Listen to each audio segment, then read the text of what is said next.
Welcome to tonight's special meeting of the Port Phillip City Council. The City of Port Phillip respectfully acknowledges the traditional owners of this land, the people of the Kulin Nation. We pay our respects to their elders, past and present. We acknowledge and uphold their continued relationship to this land. This meeting is a special meeting to consider the Council Plan and Budget 23-24.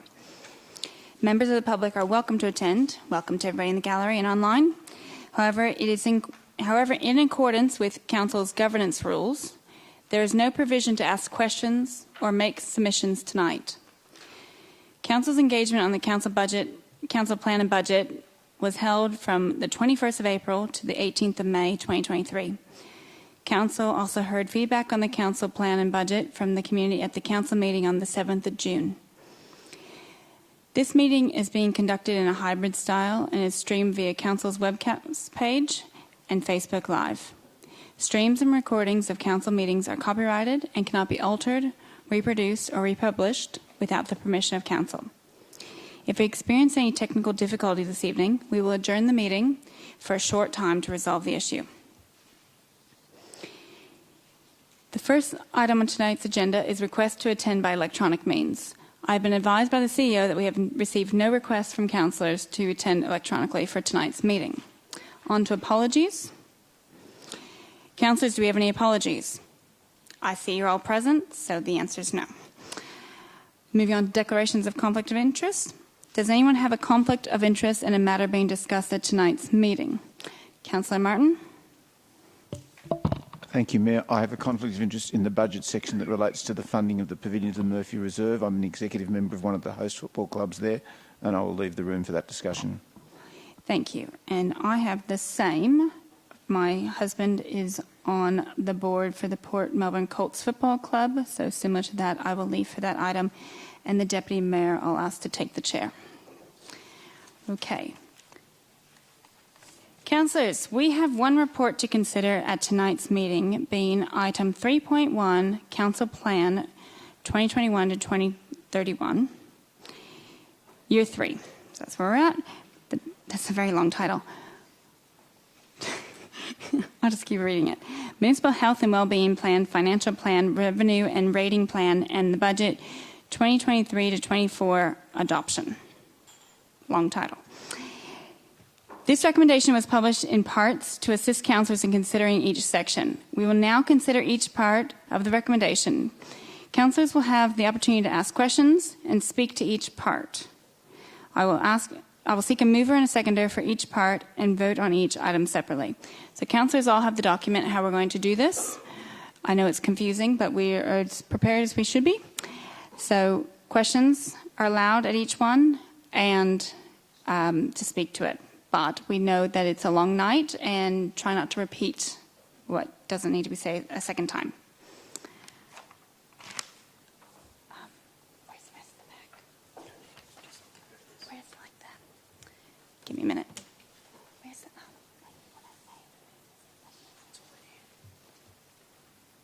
Okay. Okay. We'll start with part 1. Are we going to have it up there? Yeah, so part 1 is 3.1, 3.2, and 3.3. Do any councillors have questions of this item to the officers? If not, I'll look for a mover and a seconder. Councillor Martin to move. Councillor, hands up for seconder. Bond. Councillor Bond to second. Councillor Martin, would you like to speak to the item? Thank you, Mayor. This annual budget is the most important document that the Council produces every year because it sets the Council's course of action, not just for the next 12 months, but perhaps for the next 10 years, because it impacts significantly on the way that we deliver the Council plan. And we will be debating various parts of this document later on, so I'd simply like to make, in my opening remarks, to thank all the people who've been involved in the development of this budget. Firstly, can I thank my fellow councillors. There have been many, many long debates in person, online, secret meetings behind doors as we try and convince each other of things that should appear in the budget. And I know that there will be people speaking passionately to various parts of the budget later on today, but I can assure everyone who's out there that the 9 councillors have spent many, many hours not just in deliberations, but also in time of reflection and reading. It's something that we take very, very, very seriously. Can I thank Mr. Liu and his team of officers, because again, for those of you who've read all the documentation online, this is the biggest production that our officers are involved with every year. It's a ginormous task, an enormous amount of work has gone into that, and I thank all the officers involved because I know that they've done an amazing job in preparing the documentation. And last but not least, can I thank every person who's been involved in the consultation process. We councillors have all been out on a number of the community pop-up consultations. We've spoken to many of you. We've read all the submissions that you've put in.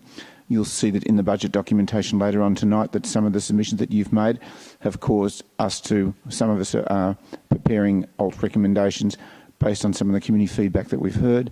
And in fact, even the initial budget was the discussions that we had as we put together the original draft budget. A lot of that was based on the information that we received from those people out there in the city of Port Phillip and beyond. So again, can I thank everyone who's been involved in the production of this document, and I'm sure that we'll be debating various parts of it quite vigorously later on, but let's not forget all the work that everyone involved has put into preparing the document itself. Thank you. Councillor Baum, would you like to speak to the item? Any other councillors want to speak to this one? If not, put that to the vote. All those for? That's carried unanimous. Thank you. On to part 2. Councillors will be considering item 3.4 and item 3.5 separately. Do councillors have any questions of the officers in regard to this part of the recommendation? No. I seek a mover and a seconder for this item. Councillor Bond to move. Is there someone to second? Councillor Sirikoff. Thank you. Councillor Baum, would you like to speak to the item? Yeah, just very briefly. I know there's a lot of people out there who would like us to have a zero rate rise budget, and if this was a dictatorship and I was the person sitting in the chair up the top there, we'd probably have a zero rate rise budget. But it's not a dictatorship, it's a democracy. We have to compromise. All of us have made compromises here to arrive at this position. I think it is a very good outcome for the residents of Port Phillip. We could certainly afford this. I don't think this is this below rate rise increase is going to put too much pressure on our finances over the next 10 years. What's happening here is probably a little more than a rounding error. It's probably worth noting I've been keeping an eye on other councils to date, and I think every other council in the state is going up by 3.5.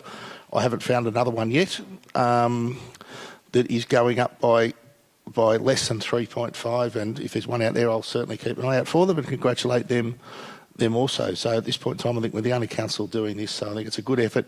We're in a very strong financial position, thanks to many, many years of sound financial management from this council. So we can certainly afford this and alleviate just a small amount of the cost of living pressure that's currently being heaped on the residents of Port Phillip by not taking the full amount that we potentially could here. So congratulations to our council on being able to be in this position whereby we can afford to do this, and I urge my fellow councillors, all of them, to support this compromise position that we've arrived at as a group of 9 councillors. Thank you. Councillor Sirikoff. Thank you, Mayor. Well, the times of COVID's really struck everybody very heavily, and it impacted upon them with how they're going to manage to have a job or keep a job, whether they're going to be able to go into work or they had to work from home. So we've had 2 years of COVID followed by 12 consecutive RBA interest rates over the past year or so, and this is a lot for our community to deal with, and no doubt is having a big impact on the cost of living for our residents. And more interest rates are expected to come in the coming months. This will affect both homeowners and renters alike. Residents have been asking Council for a rates freeze not only over the past few months in Council chambers but also in past budgets, but it hasn't happened. And now they are saying that anything to reduce Council rates is a big help to help them cope with their home budgets, to pay their power bills, shopping bills, health costs, mortgages and educational costs. I've heard on the radio recently that some people are having to decide between putting food on the table or to pay their power bills. The residents of Port Phillip are not immune to these same decisions. Last weekend I was in a Port Melbourne supermarket and a woman was loading up her large trolley with 5 lots of 3-litre containers of milk. She looked up at me and said, "I have 4 boys between the ages of 6 and 13. This is milk just for a few days. I don't know how I'm going to afford to continue doing this," because her bills are increasing. For these very reasons, I support a rates reduction to 2.8% to help our residents during these dire times, because Council has the funds. Not only a surplus of $8.4 million, but also $160 million in reserves earning interest.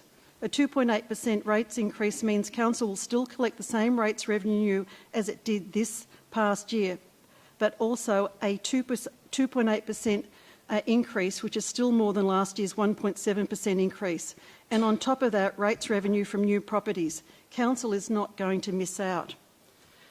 Support for a 2.8% rate increase was confirmed during a recent community consultation where 53% of the participants both strongly and very strongly supported a rates reduction. The impact of living costs was also acknowledged in a recent council report which states, "Our council recognises the significant cost of living pressures faced by our community, from high inflation to rising interest rates. This reduction in general rates increase is funded from the favourable 22-23 budgetary items, including parking income, investment income, and council reserves that will be provided in 23-24. It goes on to say that this reduction can be delivered without reducing services and funding initiatives offered by Council. In the draft report, in the draft 23-24 budget, there are no offsets for funding. There are no offsets for funding this proposed below rates cap increase from any of Council's planned responses to the declaration of a climate emergency." End quote. Also remember that the Act and Adapt strategy implementation program includes $518,000 funding over the next 3 years. This budget also lists financial support to many groups through grants, rebates, deferments and waivers. Reduced rates to 2.8% will also provide some support for our residents who provide the funding in the first place. I also want to thank the officers for their financial management to achieve this lower 2.8% rates, and the fact that Council has no debt, and that's the state we want to remain in. I also ask councillors to support this lower 2.8% rates increase, because now is the time when we have an $8.4 million cash surplus, which will also not reduce services to our community and will most importantly help our residents to cope with the increased cost of living during these challenging financial times. And also because Council says it is an inclusive, livable, sustainable, vibrant and well-governed Port Phillip. Thank you. Thank you. Do any other councillors want to speak to this item? Councillor Martin. Thank you, Mayor. I thank Councillor Bond for pointing out the quite prudent fiscal management that the Council has put in place over the last couple of years, and I thank our officers for working towards the current quite healthy financial situation that we have. However, I also note that Councillor Bond, when referring to the $11 million that of council income that's going to be foregone by this, by foregoing the 0.7% differential between 2.8 and 3.5% is merely a rounding error. I'm inclined to think that $11 million is probably slightly more than a rounding error and could be quite significant, because we're not just making decisions for the next financial year. I've seen the results of the consultation, and obviously people don't particularly like paying rates. None of us do. And certainly at first glance, a 2.8% rate increase looks far more attractive, a few more dollars less out of my pocket than a 3.5% rate increase, particularly at a time when council's finances do look reasonably good. However, we don't know where our finances are going to be in 5 years' time or 10 years' time. We don't know what major headaches are going to be appearing for council, what speed humps are going to appear. We don't know, for example, how much we might need to put into things like addressing our climate emergency action plan, land acquisitions for additional sporting fields, getting rid of all the heat reservoirs around our city as we try and increase the amount of green cover, a range of social initiatives across the city. if we wanted to address the financial issues in the current 12 months, perhaps providing people with a 0.7% rate rebate so that their rates they would end up with the same amount of money in their pocket as we're getting through this current budget. I could possibly live with that. But I'm really concerned that I'm playing God by making decisions that are going to be impacting on council over the next 10 years. And as I say, in 6 or 7 years, when a council comes along and it's facing some major social justice issues, some major issues addressing climate change, major issues where the cost of infrastructure is blown out so much. Inflation's running at 7% in Victoria, but construction costs in the building industry are exceeding 20%. If that continues, council's going to have enormous difficulty in a few years' time on completing its capital works project. And Councillor Bond and Councillor Sirikoff have both pointed out how lucky we are that we don't have any debt, we don't have any borrowings. I'd hate to be in a situation where in 5 or 6 years' time a council felt the need to have to borrow $5 or $10 million because we'd taken a decision today not just to return $1 million to our ratepayers in this financial year, and I can understand why people would find that attractive, but we're making a decision for the next 10 years, and I urge councillors not to support that decision for the next 10 years, and if possible, reconsider the idea of if we are going to leave the rate cut at 2, we could find a way of implementing some sort of rate rebate so we could have a 3.5% rate increase with a 0.7% rebate so people aren't out of pocket based on the recommendations we're making for the next 12 months. But council in future years has sufficient money to play with all the different things that Mother Nature will throw at us.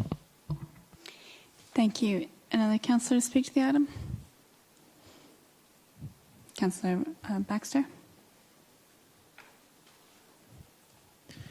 Thank you, Mayor. I thought I might just remind everybody here, just in case people have forgotten about what the role of government is, because I think it's important that we all keep it in mind. The role of government, the way I see it, and I think the way most people see it, is to collect taxes and use them for the public good. There's a lot more steps in between there, but that is essentially a simplification of what the role of government is.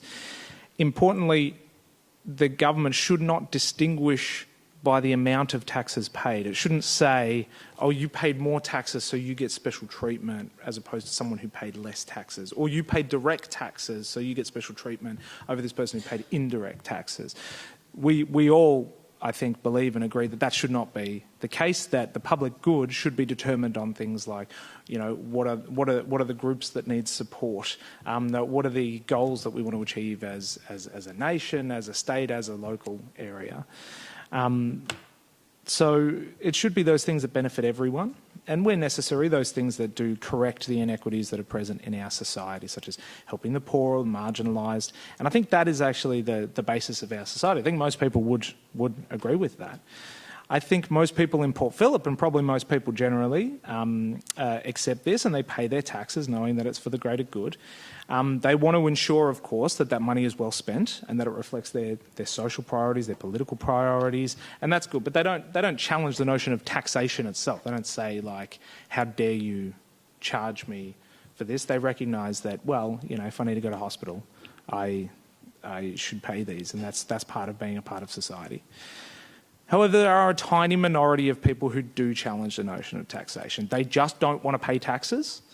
They want and expect all of the societal and direct benefits they receive from the society and the system that we've created, but they don't want to contribute to it because they feel that their money is hard-earned and everything that they've received they deserve, and all of the misfortune that happens to other people is, of course, deserved as well.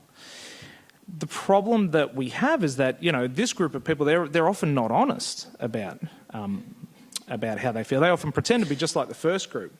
They say, we want money to be better spent. They continually attack and challenge local government's obligation to levy taxes and use those for the greater good. They use words like waste and pet projects, but they almost never make it clear what they consider to be wasteful or a pet project, generally because doing so might make them more unpopular. An example being, I received an email from a resident who demanded that we stop the waste in the pet projects and that we implement a rate cut. And when I asked what type of pet projects they meant, they responded with upgrading children's playgrounds. Now, I don't think that there's any way that a person who was honest about those views could ever be elected to represent the community. I think the community would utterly reject that because the community believes that children's playgrounds are a good thing, not a pet project. They're not wasteful. And that's why it's important that people who hold these abhorrent views keep it vague and instead just use the term pet projects and waste. And they really don't want to elaborate what that means. But the problem that we have is that over time our council has absolutely been captured by this ideology, this ideology in this group. We as a council, I think, have sunk lower than ever before.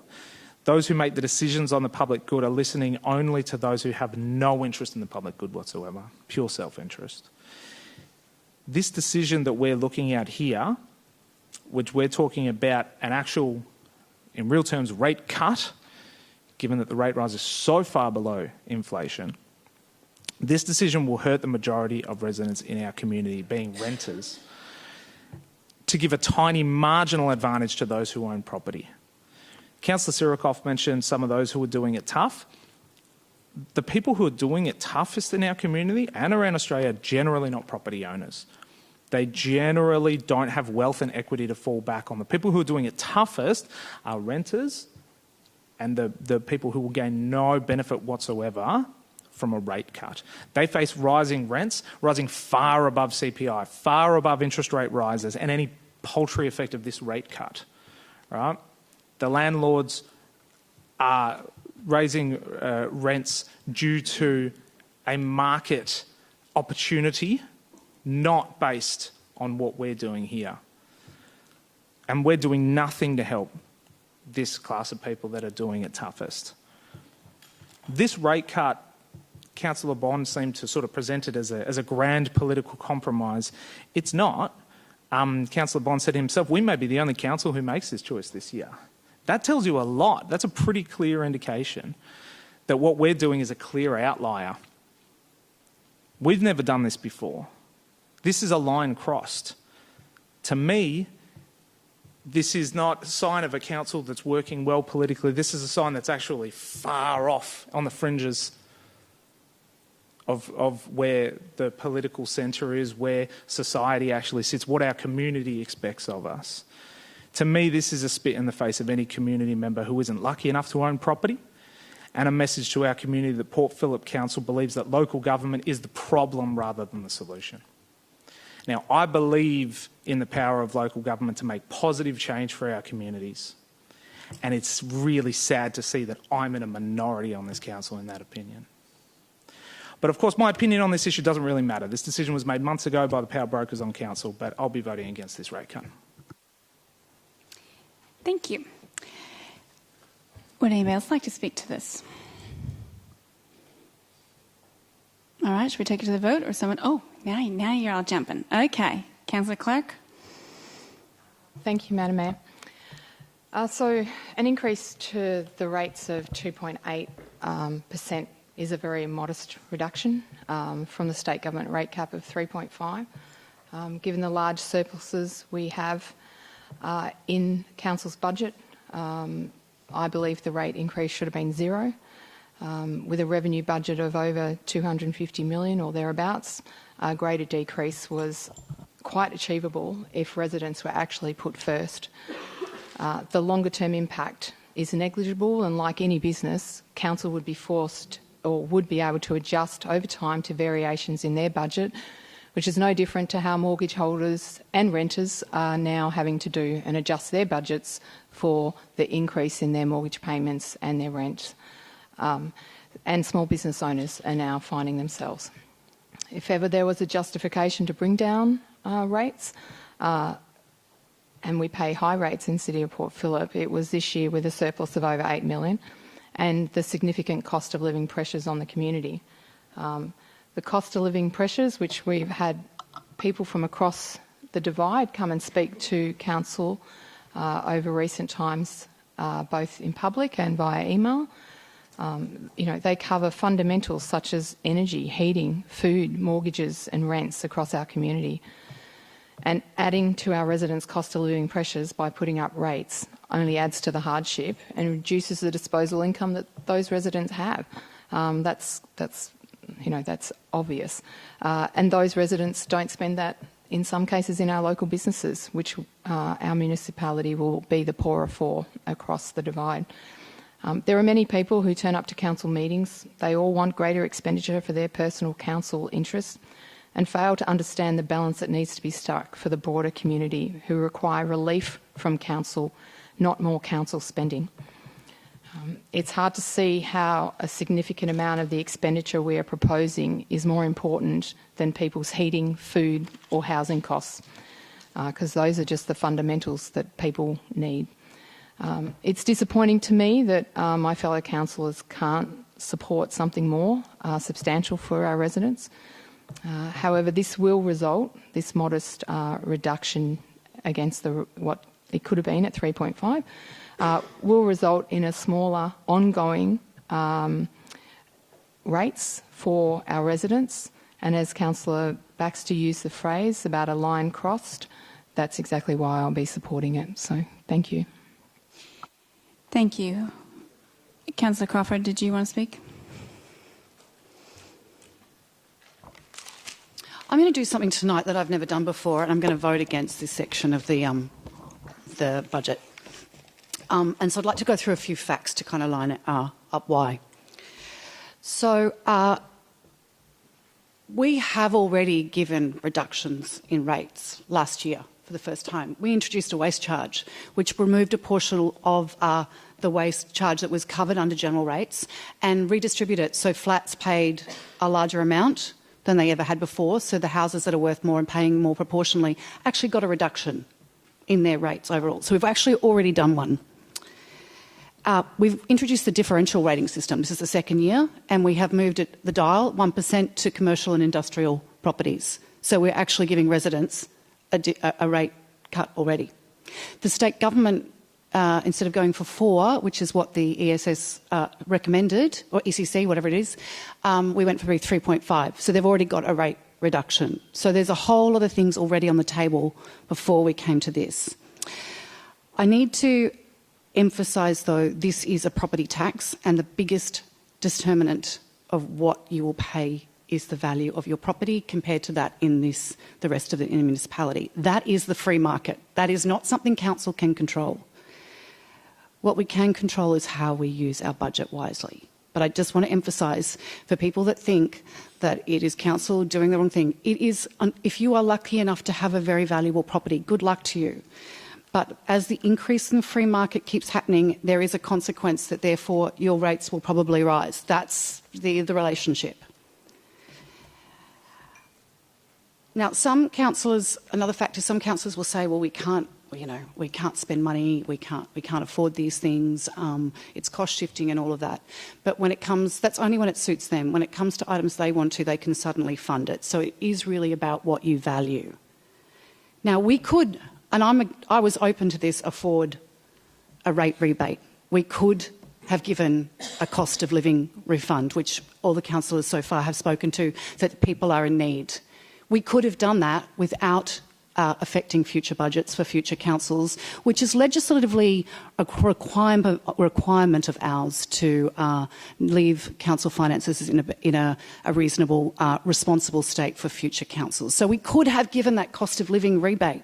It was on the table until the very last second when we were blindsided with a different option. We could have given the same amount back in a rebate and not lost $11 million for future councils.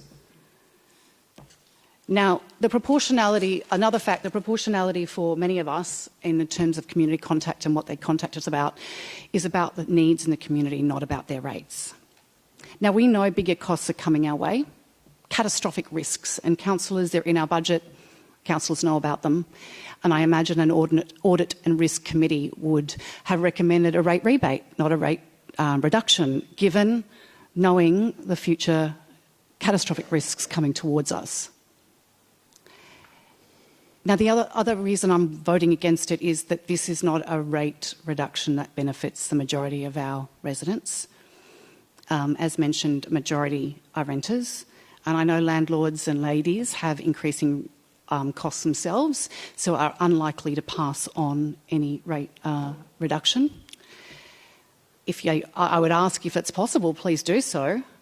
The difficulty is that for a lot of our renters, and a lot of them may be in investment properties that are definitely under the $2 million mark, and for most of them that's about maybe $7, maybe $20, and I don't think it covers much of those cost of living for landlords or even renters if they were to pass it on. So it's kind of disingenuous to say that we are really helping people that. We are helping a certain group of people, but as I said before, we've already helped them in different ways in the last year. So this is an unnecessary given the rate reductions and redistributions we have already done. Now, what can we do in $11 million in the future? There are so many things in our budget that are not fully funded in the forward estimates. And things like we haven't put in the climate action that we need to do most urgently. And we know that every time we do a project, there are always other costs when we dig up that building and what's underground, the soil contamination. It can wipe out 11 million in one hit. So perhaps one of the things we could have done is offer rental assistance for the actual direct renters, but we haven't considered that. We're giving a reduction that will go to a very small few that is barely noticeable, and we've already given them reductions. So I'm afraid tonight I'm going to have to vote against this section. I was happy to give a cost of living rebate, happy to do that, but not to be irresponsible in the future with the budget, knowing the risks, the challenges, the projects that we have coming towards us. Thank you. Who wants to go next? Councillor Agri. Thank you. As I was sort of thinking about what I might say tonight, I was reflecting on kind of, as some of the other councillors, Baxter, Crawford, Martin have alluded, the role of government and the kind of lessons around the trade-offs that we all have to face when we make these kind of decisions. And it reminded me a bit of playing Monopoly as a child. For anyone who's played Monopoly, there's a point in the game in which somebody has a lot of property and you go round and round, and it kind of gets to a point where you realise there's no way that any other player can sort of balance the scales because at a certain point this deck is just stacked wrong and nothing can be done. It can't be undone, it can't be balanced. Though there is one little thing that does happen occasionally, which is that they land on I think it's a chance card, and they are forced to pay tax on each and every one of their hotels and houses. And sometimes in a game that might actually balance the ledger a bit. And it's kind of the challenge that we have as government, is that we ultimately have to try to balance up competing needs in our community. We have lots of different people in different financial situations, and we're the ones that have to kind of referee that game. And there's going to be people who have a lot of cards and houses and hotels, and then people that don't. And it's our decisions around what we want to do that ultimately mean the difference for some of those people. And I guess when I hear a lot of the public submissions, the thing that frustrated me no end was constantly hearing terms like, as Councillor Crawford I think said, around waste, around pet projects, as Councillor Baxter was saying. And I think that's kind of a bit of it shows the sort of sickness in our political discourse, really, because as all the councillors except me, we went through a waste review, a cost review. We looked through all the items and we couldn't find any massive waste because I don't know that it's actually there. And it's something that I hear again and again from the community. And obviously, local government among governments has a pretty low reputation. I think part of that is, unfortunately, the way that we talk about it. I think we almost encourage people to hate us at times. And I think part of that is also the fact that we're very close to the people. When we make a mistake, it's really obvious. If we don't do the footpath in front of your house correctly, you'll notice almost immediately, in a way that the federal government and even the state government, they make mistakes too, and they can kind of hide them in a tunnel somewhere or an army base further away. So, those submarines, they might blow out a lot more than some council budget, but it's unlikely the average voter will ever notice. So, we have to balance all those things as we kind of go through this process. And as the first process for me to participate in, it's been kind of bizarre because we had several rounds of negotiation, but then the actual decision that's being put tonight was one that I ultimately first found out about in the chamber. The decision around $11 million, I first found out about in the chamber, and that was kind of horrifying because it's such a massive decision. And a decision that's not about 1 year of cost of living relief. It's about taking the rate capacity of our council away. It's about squeezing this council and forcing cuts through cutting revenue. Because the challenge we have as a council, we're rate capped. We can't go above inflation. If anything, we're sort of slowly going below inflation based on a bunch of other economic factors in the way that costs increase. And that means that over time, over the next 10 years, our council will become more and more squeezed, and we do lots of reviews every year. The staff do a lot of incredible work around trying to make savings, but ultimately we're sort of slowly squeezing and squeezing and squeezing. And ultimately that's going to lead to the cuts in services, cuts in some of the pet projects that some in the community might frame. But I don't know, I look across the portfolio of the things that our council does and I see really good things. I see things I want to celebrate. We have an incredible amount of wonderful open space across Port Phillip. We have done a whole bunch of work to make our streets really beautiful and wonderful places to walk around. We have one of the most incredible social housing portfolios of any council in this country, probably the most incredible portfolio, and that's been built over many years. We have an eco-centre, we have a theatre, we have an art gallery that's free for our residents. We also provide generous supports for our businesses and work really hard with our high streets. We have a market. We have a very efficient and well-rounded planning system. We all these wonderful things, and that always gets skipped over when people get excited about rates. They skip over all the stuff that we do, and I don't think any of my colleagues, I don't think so, because none of them identified anything in the cost review, keen to see any of those things on the chopping block, but that's ultimately what we're debating tonight. Not a massive cut, it's $11 million. It is a small cut in the grand scheme of things, but it will mean the things will be cut eventually. And so when that inevitably happens, I sort of say to the community, remember who voted in favour of this, because when they say to you, we can't afford that sporting grade upgrade, when they say we can't fix that problem, and we can't do that thing, and we can no longer deliver that service, it's because of choices they made. We're going to be debating our climate emergency work in a few more months. And when a number of the same probably councillors say we can't afford to do more to deal with the climate emergency, remember that they were the ones that decided that we couldn't afford to do so because they reduced our ability to do so. The other thing I'll say is this is, as others have said, this is really inequitable. I mentioned in the debate a few months ago that I'm the only renter on council. And I say that with a level of cavity because I do live in a property owned by a family member. I'm definitely one of the few that gets to live with an affordable rent. But I don't own any property, so I'm, the 9 of us, I'm not going to get any benefit out of this reduction. But so are the vast majority of people who live here. When we say residents, what we actually mean is ratepayers, because 49% of people rent, and none of those people are going to get a rent reduction. I know I'm not going to get a rent reduction. I jokingly mentioned it to my family member landlord a couple of weeks ago, and they kind of laughed and said no. But that's the reality of this, right? 49% of people will not get a dime. And I think one of the landlords who came to the meeting actually had the gall of saying that the reduction meant that they'd be less inclined to increase rents. And I thought, well, that's very charitable of you, but that's not really in keeping with what I see as a reality when I talk to renters. And by the way, we've heard very few renters through this process. It's half of our city who just kind of lie silent. And then when we look at the ratepayers, the bottom 10% of ratepayers are going to get $1 back. The top 10% are going to get about $35 back, and it will be a lot more than that for some. That's really a meaningless kind of reduction for any group, really, and it's incredibly inequitable. If we're talking about cost of living pressures, when we're providing nothing to half of our community, $1 to the next sort of segment, and then the top tier gets sort of $35. I don't feel like that's balanced to me. It doesn't feel like targeted cost of living pressure to me.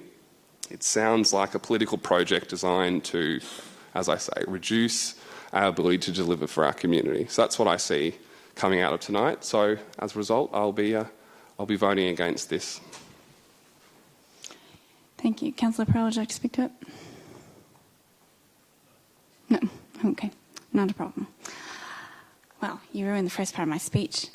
If you're taking tallies, you can kind of see where we're sitting, and without maybe one person contributing, we're pretty even here. And it makes it hard for the position that I'm in because I can see both sides.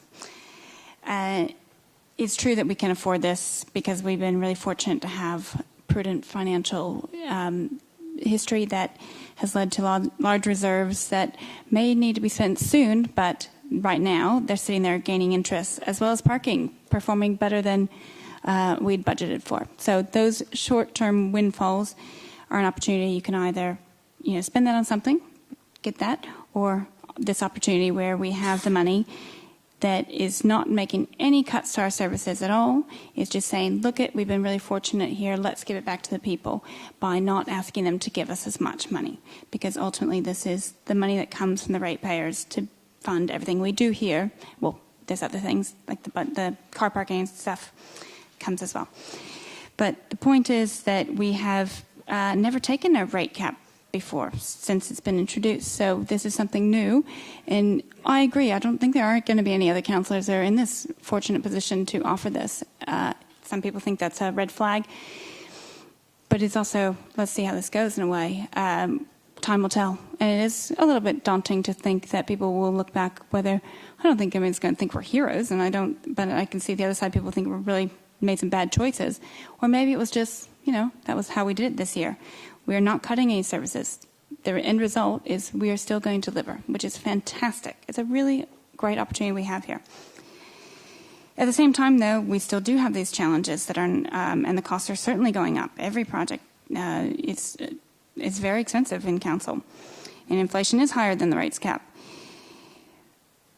But it's hard in the way we're doing this. It's not necessarily more money back in people's pockets. It is a little bit negligible in a way, a few dollars here and there.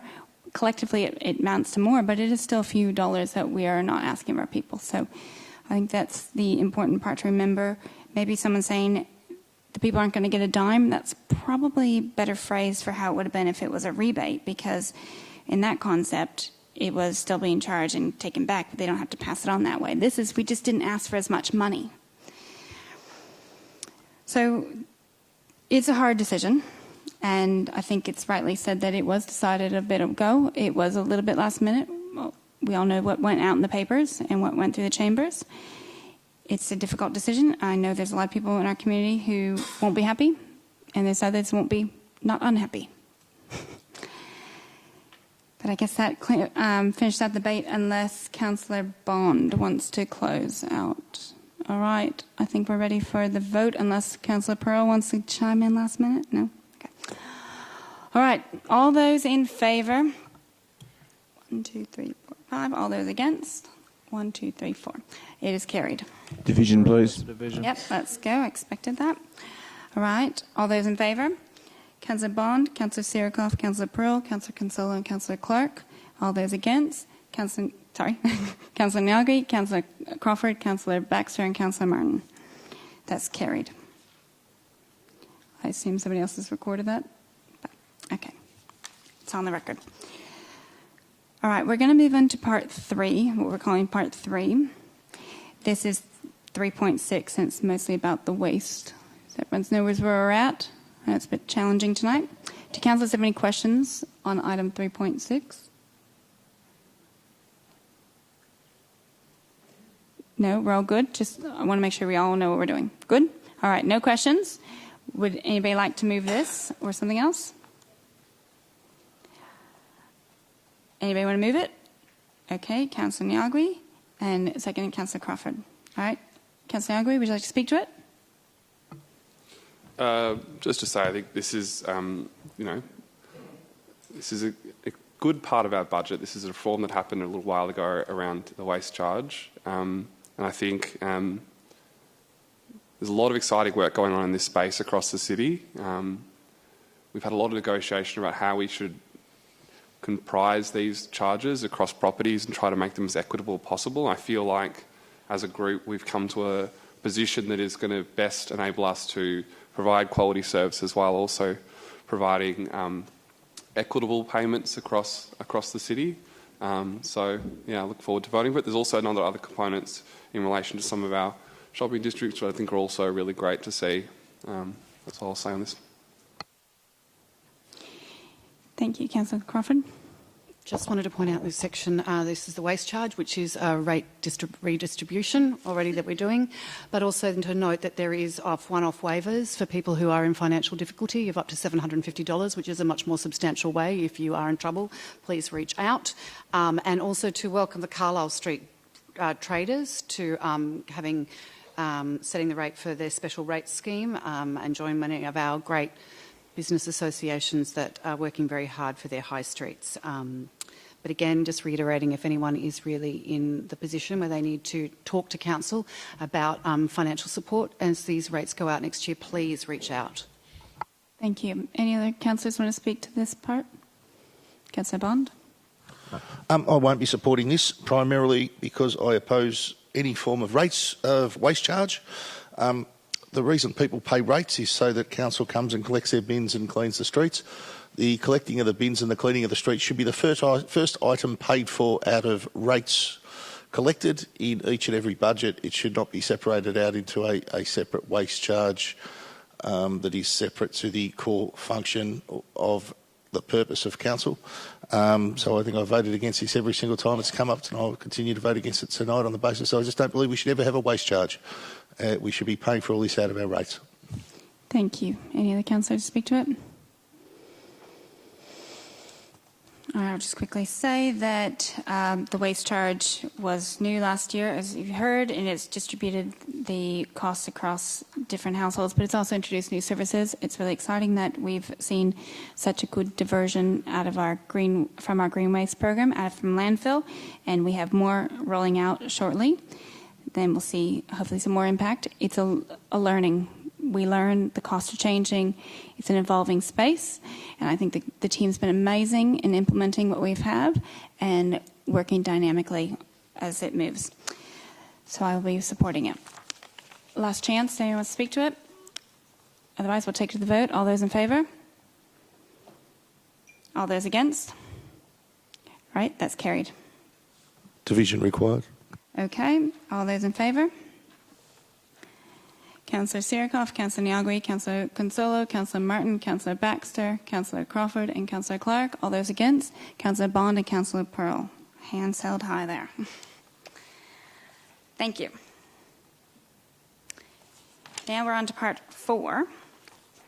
And it may be labelled a bit different. So now we're on to 3.7. So that adopts the following payment dates and due dates for rates and associated charges. Any questions of the officers in relation to the item? Who would like to move it? Councillor Crawford and seconding Councillor Bond. Councillor Crawford, would you like to speak to it? No. Now we're going to speed up a bit. Councillor Bond? Anybody else? All those in favour? That's carried unanimous. Thank you. On to part 4A, which is 3.9 and 3.10. Everyone good where we're at? Yep. Okay. Are there any questions of the officers in relation to this part? Councillor Bond?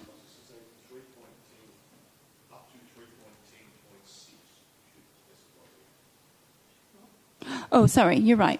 Sorry. So in 3.10, we have the subset. It goes 3.10.1 all the way to 3.10.7. But we are breaking off 3.10.7 on this one because of the conflict of interest. So at this point, we are doing the printed copies diversity, training, fee waivers to the positive aging group, lowering the age there, the dinghy shed, the accessible matting, and 10,000 to waterfront welcomers. Okay? Then the next one will take what? Oh, you're moving. Thank you. Yes, thank you. I didn't say it wrong. Okay, Councillor Pearl to move. Who would like to second this one? Councillor Martin. All right, Councillor Pearl, would you like to speak to it? Sure. This is the amendments we're making here based on community consultation and a number of other things, which is a good thing. Overall, this is a budget that brings home the bacon. It's many, many years in the coming, and provides overall rate relief to ratepayers at a time they desperately need it. And it's a budget that this council should be very, very proud of. And the reason we're in the position we are is because of diligent and hard work in the past. And as the years have gone by, slowly constraining the spending and making sure we're getting value for every single dollar that our taxes bring into our coffers and that we then give back out in the form of services and projects. These projects here that are detailed in Part 4A are funded from cash without providing intergenerational inequality by having to use the credit card to fund these things, because we have cash reserves, we have a budget surplus, and we have no debt and a sound financial position. Without those three things, we wouldn't be able to achieve many of the things in this budget, but particularly these 6 items here, I doubt would be possible if it wasn't for the hard work, particularly in the past 10 years, that this council has done. Now's the right time to be providing this sort of benefit to our community, and also the historic rate relief that this council is providing here this evening. So councillors, be proud of these items and be proud of the wonderful budget that we are passing here tonight. It's good for the first time to be able to vote for the majority of the budget. I haven't done that ever on my time on council, so it's a happy night tonight for everybody in our city, but particularly me as a councillor, being able to support the vast majority of the items in this budget, which is a good thing. And I would ask you to support all the items here detailed in Part 4A. Thank you. Councillor Martin? Support what Councillor Pearl has just said. I'm involved with a number of council subcommittees, and I know that the Older Persons Advisory Committee had made a strong submission to council as part of the budget consultation process for printed copies of diversity. Turns up in 10.1. I'm involved in the LGBTQA+ Advisory Committee, and they'd asked for inclusive training to be accommodated within council's training program. That's 10.2. Positive ageing policy asked to reduce the higher time from the age of users from 65 to 60 in order to qualify for the reduced rates, 10.3. And the other items there, Port Melbourne Yacht Club has made very strong representations about their dinghy shed, not their dingy shed as it appears in the wording in front of me at the moment. Beach matting at Elwood Beach, fantastic, both for the Lifesaving Club and also for our disabled users. And then last but not least, thanks to Councillor Consolo, the Mayor, for doing some negotiation. Waterfront welcomers are after $20,000, but Councillor Consolo has negotiated with the Port Authority to get them to provide 50% of the funding. So these are all examples of community consultation. We've listened, we've incorporated these things in the budget, and I urge councillors to support these to show that our community consultation works, is effective, and support these really, really great initiatives. Thank you. Any other councillors want to speak to the item? Councillor Nagri? Only to add that when we break the budget down this way, where we actually identify each of the things we're spending money on, it suddenly looks really attractive, which is strange. We criticise council a lot, but when we actually, rather than just putting up a big number or talking about council in the general terms, when we actually list the things that we do as a council, lo and behold, all the things that we do are actually really attractive things. We provide beach matting to enable people with a disability to access the sea. We remove asbestos from the sheds at the Port Melbourne Yacht Club. We support our staff to undertake conclusive training. We do a whole bunch of really interesting and exciting things. We do this because we listen to the community. They provided us really interesting and complex feedback, especially from our advisory groups. And then when you negotiate that, when you have the ears open to the community, as most of us do, we come up with a bunch of really special initiatives. And I think if we were to break down the whole budget like this, you would find that again and again and again. So that's all I will say on the matter. Thank you. I'll add, I know there's many that are disappointed they don't see their item in this list after they gave their community budget submission. There are other opportunities across the year that we may be able to consider things, but this is the main budget night. It is a wide range. There's some things that we've changed over the years, and feedback has made us maybe be able to adjust a little bit. Things that are not an additional cost, just tweak the way that we offer the training, for example. So it's a really good extra list that I think covers a large area of our population, and I'm very happy to support this tonight. Any other councillors want to speak to it? If not, let's take that to the vote. All those in favour? That's carried unanimous. Thank you. Now we're breaking off, this is part 4B, that 3.10.7. Councillors, I'm declaring a conflict of interest in relation to this matter as my husband is on the board for the Port Melbourne Colts Football Club. I will ask the Deputy Mayor to come up and take the chair for this item, please. And Mayor, I'll also remind people that as I am the Vice President of that same football club, I have a conflict of interest and I'll be leaving with the Mayor. Where are we going?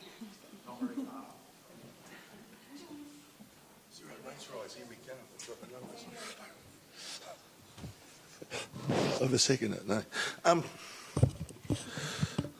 Sorry, I better put my glasses on. Councillors, item before us is item 3.10.7, defer repayment of the capital contribution owed on the J.L. Murphy Pavilion Committee to July 2023, with the loan to be fully paid by April 2027 in recognition of the challenges outlined by the J.L. Murphy Pavilion Committee.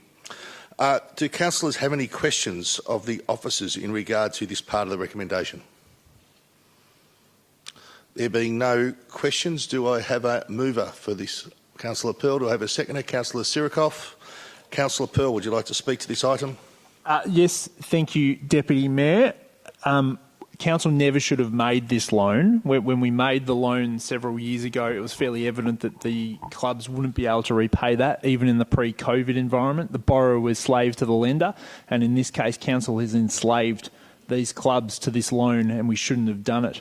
Unfortunately, I haven't been able to canvass the votes to be able to get rid of this, but hopefully in future years we'll be able to relinquish the clubs from the enslavement we've imposed on them with this debt, and that they probably unreasonably agreed to. So let's kick the can down the road a bit further, but we shouldn't do this in the future. And it was fairly obvious when we first went into this arrangement that we were going to be in this situation. So very happy to support 3.10.7, and councillors encourage you to support this also.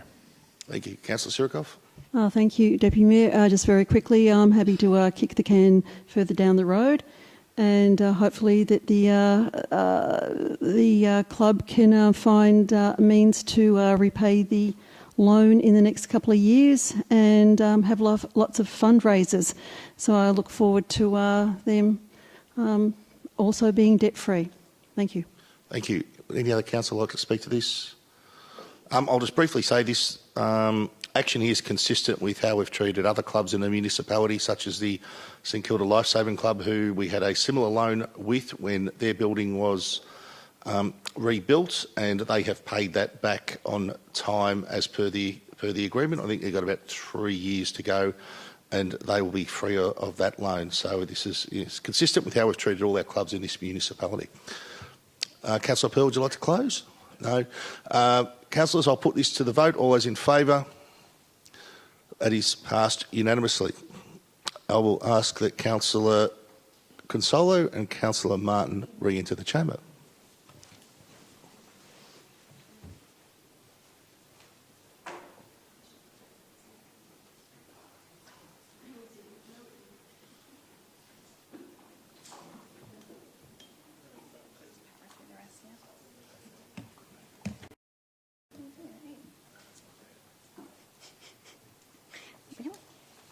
Mine's like 11 or 12. Okay, thank you very much, Deputy Mayor.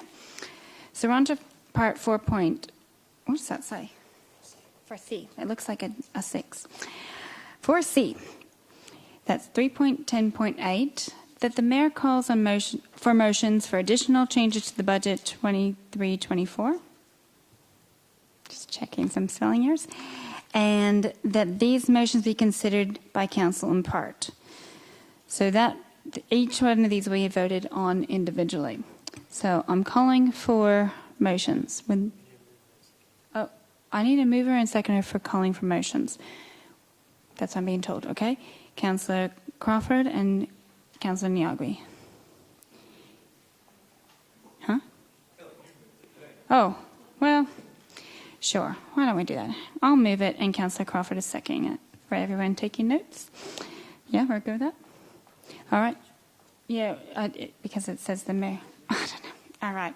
We're going with that. I'm moving it. Councillor Crawford is seconding it. I don't need to speak to it because each item we will be able to speak to. All those in favour? Thank you. It's carried unanimous. Okay. Now, would any councillors like to add a motion? Councillor Nyagri? Do you need me to read the text, Mayor? Or is it Yes, please. Yep. The council approves funding of $40,450 to Theatre Works to cover 50% of the cost to install a new lighting grid as part of the organisation's redevelopment of its Ackland Street location. Thank you. Do I have a seconder for this? Okay. Let me just record this. Peter Martin to second. Thank you.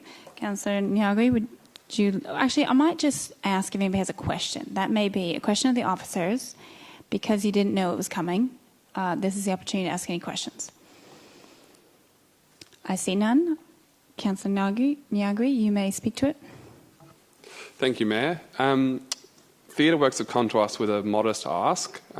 We obviously provide them with funding each year, pretty small amount of funding. I think they're a really, really pivotal organisation in our community and in our arts community across Melbourne. They do an extraordinary amount of work on the site that they have.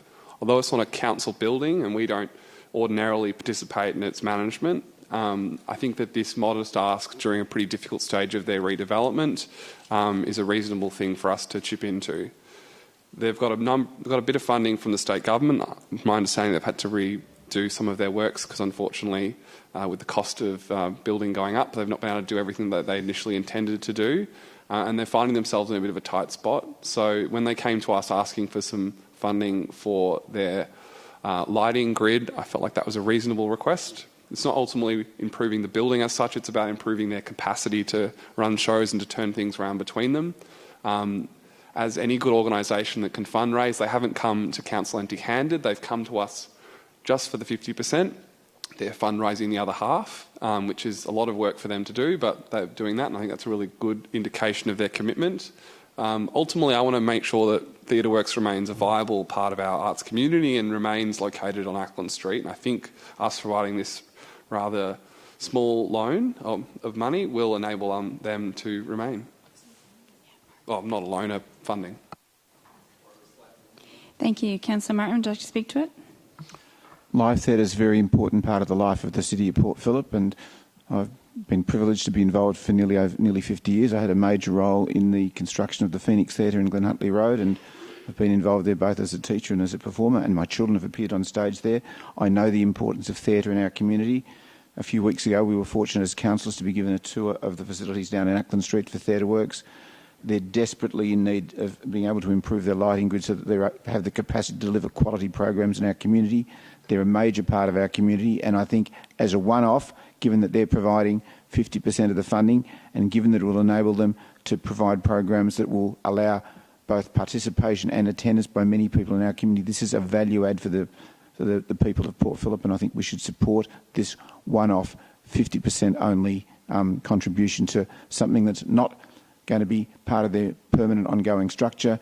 It's something that will facilitate the production, facilitate the running of better productions at that facility. Thank you. Any other councillors want to speak to it? Councillor Crawford? We don't often do lots of things, but sometimes we step outside the box to help our community. We've done it with Fisherman's Bend's Gymnastics Club and coming up with a solution that was out of the box for them. Not normally something that we would fund at that level, but help them find a co-tenant. So we look for innovative solutions where they're needed. So I'm happy to support this one because, no, we don't do it often, but often that's where council's role is when it's needed and when it adds value to our community. Thank you. Any other councillors speaking to it? Councillor Clark? Thanks, Mayor. This was raised to me by one of the organisers behind the Theatre Works, and I appreciate him reaching out. The Theatre Works receives $26,000 per annum as part of the Cultural Development Fund for 3 years, which once again is a modest contribution, but it is something that council provides to the organisation. And as we get lots of requests from lots of organisations, we try to help a lot, perhaps with a little, but it's what we can do. The reason I won't be supporting this is that Where this differs is that it's investing, and I use the word investing lightly because it's $40,000. It's investing in their business, and as council officers have said to us, council does not generally fund or co-fund upgrades to specific businesses.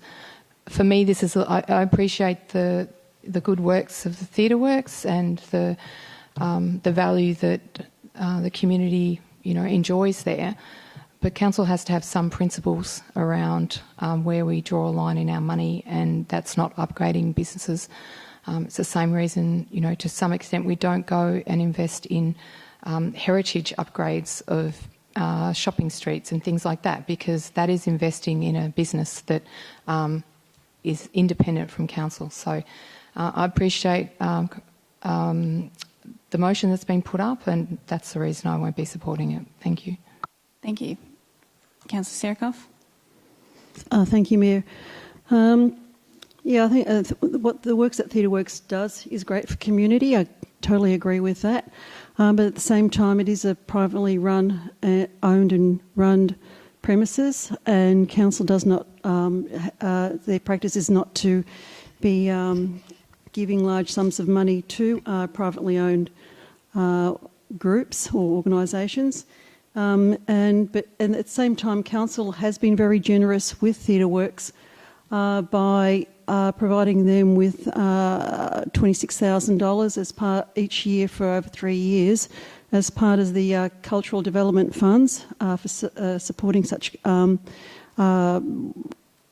community groups. So they're not missing out on already being funded and funding it into next year. And I'm not quite sure if we're actually, that triennial fund, is this the second time round we've been supporting it? I think so. And so they've received funds from council for more than three years, maybe 4, 5, it's 5, 6-ish years. And so that's sort of really around sort of 6 by 30,000, so close, maybe $150,000 to $180,000 over the past years anyway. So I'm really happy that council does fund them in that way, but I think in this case it's unfortunate because it is for a privately run organisation. Thank you. Thank you. Anyone else speaking to this item? I will. I was on the tour. I think it's very interesting and exciting what plans they have. It's a big project, and it's great that they have the funding that's coming to them, but like we all know, the costs right now are extremely high, and it's going to be tough to deliver on what they essentially need. And I think the rigging, the lights, the rigging, I'm not going to use the right terms because I don't know this intimately, but what I remember from the tour is that it is a really challenging grid and setup that they have, and to take it down, to put it up, is enormous amounts of time for the people who are very passionate about it, but they could be doing other things to make this idea to replace it with a better system will be more efficient so that they can spend their time doing other things in their business. And I don't remember if this is accurate, if I'm remembering correctly, but if I'm saying it wrong, maybe people can take it as a suggestion that it's a good opportunity to train people for the lighting and the rigging that they do there. So either they do that now, or I think they should do that. And I normally wasn't going to support this because I worry about the idea of buying infrastructure, et cetera. But it is not bricks and mortar. We're not just saying here's $50,000 towards your building or $40,000 towards your building. It is actually an item that they can utilize for efficiencies to increase their business and to train up other people in this skill set. So I think it has a lot of benefit beyond that. So I will actually be supporting this tonight. If no one else wants to speak to it, we'll take it to the vote. Oh, sorry, Councillor Nagui, do you want it to close? Yeah, just briefly, I wanted to emphasise again, Theatre Works isn't a business and it's not a private group. It's a community-run theatre. They don't make a profit. They reinvest all of the returns they get from ticket sales back into the groups and artists who participate in the site. It's on church-owned land, and I think they are absolutely so vital to the vibrancy of the city, and I'm very excited. I think it looks like we're going to be able to give them a little bit more money. Thank you. All right, let's take that to the vote. All those in favour? 1, 2, 3, 4, 5. All those against? 1, 2, 3, 4. So that's carried. Division? Okay, all those in favour? Councillor Niagri, Councillor Kinsella, Councillor Martin, Councillor Baxter and Councillor Crawford. All those against? Councillor Bond, Councillor Sierrakoff, Councillor Pearl and Councillor Clark. Sorry if I was a little fast on that. Okay, so in the spirit of this item, we are calling for more motions. Does anybody else have one you'd like to raise tonight? Councillor Martin. I would like, if you could read it out, just for the benefit of everybody. I will read it out. So, that council, with respect to the lease of the Ecker Centre, notes submissions seeking a lease greater than 10 years and resolves to increase the lease term listed in the budget up to 21 years, noting that council will consider the lease term as part of a separate lease development process, and council resolves to conduct a further community engagement process on the lease terms. This outcome consistent with council's community engagement policy, and notes that the results of the community engagement will be brought back to council for consideration.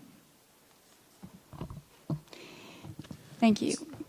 Sorry, Mayor, just a quick point of order. Yeah. With regards to some of the typographical and sort of grammatical issues there, is that something that the CEO can just fix up? Later on, yes, we have that. We are giving that delegation to the CEO to fix typos and things like that.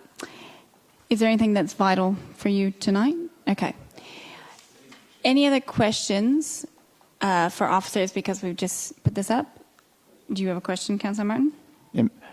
I think Mr T might be the best person placed to answer this question. There may be people in the gallery who are confused as to why we're not making a decision tonight about the lease term and making a decision, but that's so. Can perhaps council officers explain for the benefit of councillors and particularly for those people who are listening in why we're not in a position to make a decision tonight, and why instead we're going through, if this motion is successful, that there'll be a consultation process that will lead to a further decision in the chamber about the outcome of that consultation process. Oh, sorry. Yes, Brian T. Thank you. Through you, Mayor. So, in essence, in response to the question, the legislation under which we operate requires that there be community engagement on any lease term of more than 10 years. The legal, which is what we did in the budget, was consulted on a lease term of up to 10 years. By moving that lease term from 10 to 21 years, the legal advice we've received says that there needs to be an engagement process consistent with Council's engagement policy on that increased lease term. The second part of the lease requires that that engagement be reported back to Council, and that Council will consider the terms of the lease, including the length of the lease and any other terms that Council wants to consider, and then make a decision on that lease separately and subsequently. Thank you. Councillor Pearl? Thanks very much. This is a clarifying question, not a point of order, but it may lead to a point of order. Under Division 2 and Division 3 of the Local Government Act, we're required, there's a materiality clause in terms of determining budget items here this evening. If given under a financial accounting standards, we have to lodge the commercial rent equivalent of this property in our financial statements, and I'm doing a rough estimate based on what I've been able to find in the very short period of time I had no idea this was coming until a few hours ago, to find some commercial lease equivalents in St Kilda. The rough value at this lease currently is $200,000. I put it based on the square footage and the average leasable area plus a discount. Per annum? Put that over 20 per annum. Put that over 21 years. We're looking with a increase at 5%, which is pretty conservative. We get a dollar amount of about $7.7 million over the 21 years. How is that not defined as a material item? Is the question. It's not a point of order. It's a question. CEO. Through you, Mayor. I think there's a couple of points there. One would be in the current draft budget, it is up to 10 years, so it's that additional 11 years that would be the impact financially. So it already is in the budget at the moment for peppercorn rental over 10 years. The second, so I haven't got the mental maths to do that in my head right now. But the second component to that would be, I guess, What officers are trying to recognise here is that making that change would be considered significant in terms of changing the term of what you've consulted on from 10 years to 21 years, hence why that would then need to be subject to a new consultation process. So we can't just make the change and say that's it. What we've tried to outline here is that you would potentially propose the change in the draft budget, but note that we have to go through another consultation process because it's a material change. If I could ask a follow-up. Yes. So it doesn't refer in the Local Government Act to the consultation of materiality. So if we were to pass this evening, it's the equivalent of me saying we should put a 5% discount through, a 5% rate cut, but we're going to consult on it, albeit the local government, I've snookered myself because the Local Government Act says that you've got to finalise it by the 30th of June, so that wouldn't work either. But effectively what you're saying is that wouldn't be material because we're going out for public consultation. Even with that amount you're talking about, like the reason I put the higher amount at 7.7 million is the commercial amount of this term isn't detailed in our budget papers yet. So the 7.7 million is probably the quantum that we're considering here, albeit a 10-year amount would probably be about 4.9, which is still not insignificant. So I don't understand from a compliance point of view how this could not be determined as material, even though we're foreshadowing it, we're going to have a community engagement process. CEO. So through you, Mayor, we are determining that it's a material change and hence why a new consultation process would be required on this specific item. Just so we're clear, you're confident based on the wording here that's in line with Division 2 and Division 3 of the Local Government Act based on materiality, and do you have advice to determine that? So through you, Mayor, we did get advice regarding whether we'd need to reconsult on this particular item if we were to change it from 10 years to 21 years, whether that constituted a material change to the budget. The advice was it could, that it wasn't absolutely clear, but from a conservative perspective it would be best to treat it as a material change and therefore require consultation on that change. So, Madam Mayor, can I ask you to rule on a point of order under Division 2 and Division 3 of the Local Government Act to determine that this amendment is not valid based on the fact it doesn't meet basic materiality under the Local Government Act?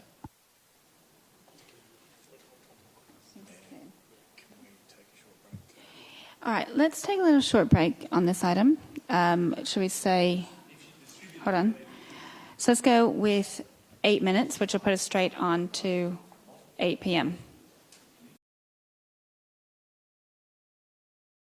All right, thank you, everybody. I appreciate your patience. It took a little bit longer, but we have some different wording, I believe you're going to bring. Councillor Martin? All right, Councillor Martin, would you mind reading that out, please? If I can turn around and read. So after discussion and acting on advice, we've altered the wording. We don't believe the intent's changed, but the wording has been altered to clarify, so that the motion now reads that Council, with respect to the lease of the Ecocentre, note submissions seeking a lease greater than 10 years and resolves to further consider the lease term as part of a separate lease development process, including community engagement, with the results to be brought back to the Council for consideration.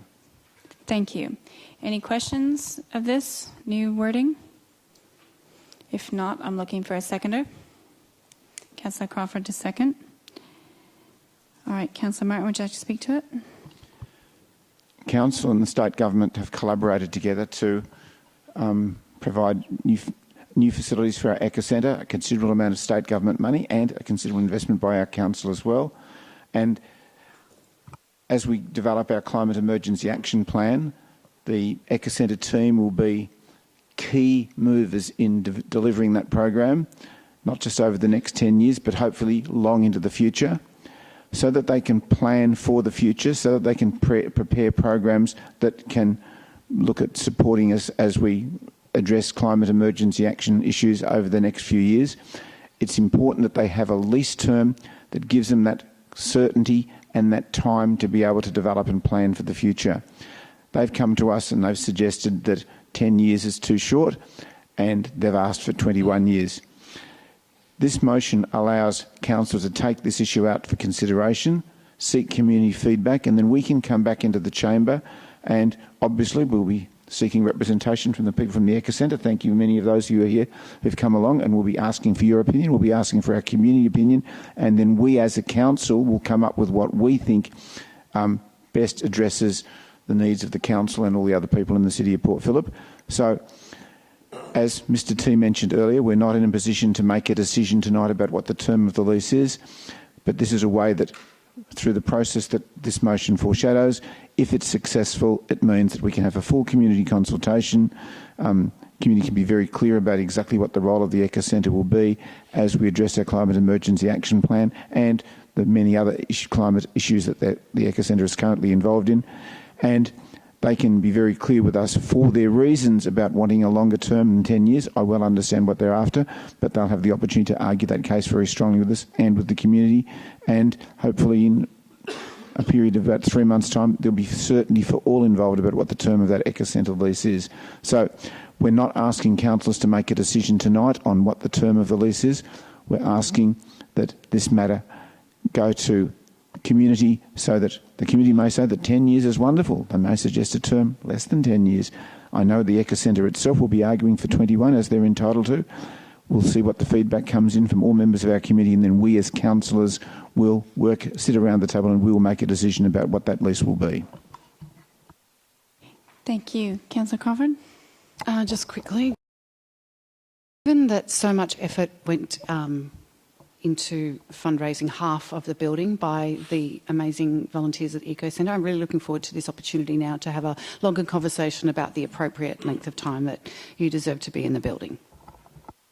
Thank you. Any other councillors want to speak to this? Councillor Bond? To speak to, I guess, to the process, this is all fairly new, whereby I wasn't aware until about 5 o'clock this afternoon that leases can be determined through our budget process, or lease lengths can be determined through our budget process. Apparently this is a very new process that this is now allowed. So something I think will probably take a little bit of getting used to by every council in the state if this is now allowed. I do wonder if this process is as transparent as it could be. I know a lot of us didn't pick up this or the other leases that are in there, which are having their lease terms determined tonight through this budget process. I think there's about 7 other buildings as well as this one. So a little bit concerned that perhaps we haven't been as transparent as we could be with each of the buildings and with each of the groups and clubs that lease these buildings from us. So I think we just may need to tweak this process a little bit, make sure we're probably increase our transparency slightly so we can avoid having issues like this where we're not really sure what's happening here, and we're finding out at the last minute that there's perhaps different ways we can do things with our leases. So something for us to work on and improve before next year's budget process. Thank you. Councillor Baxter?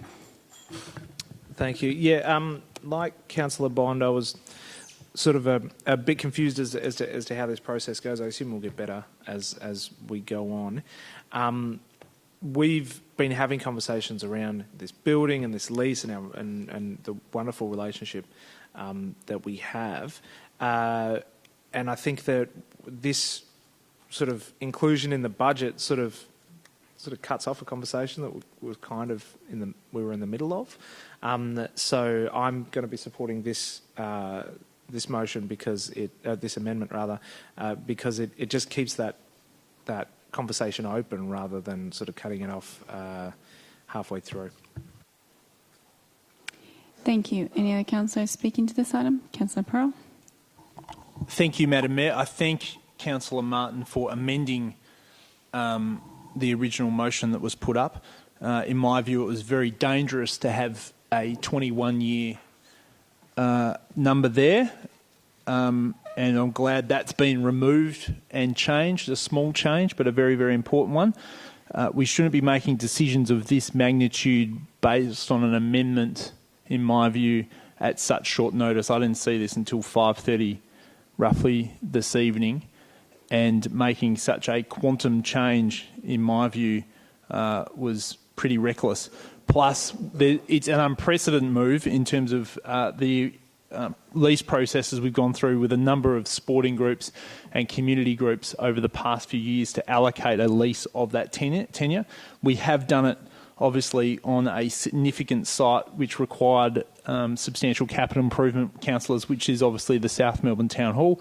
That went through years of consultation, negotiation and transparency.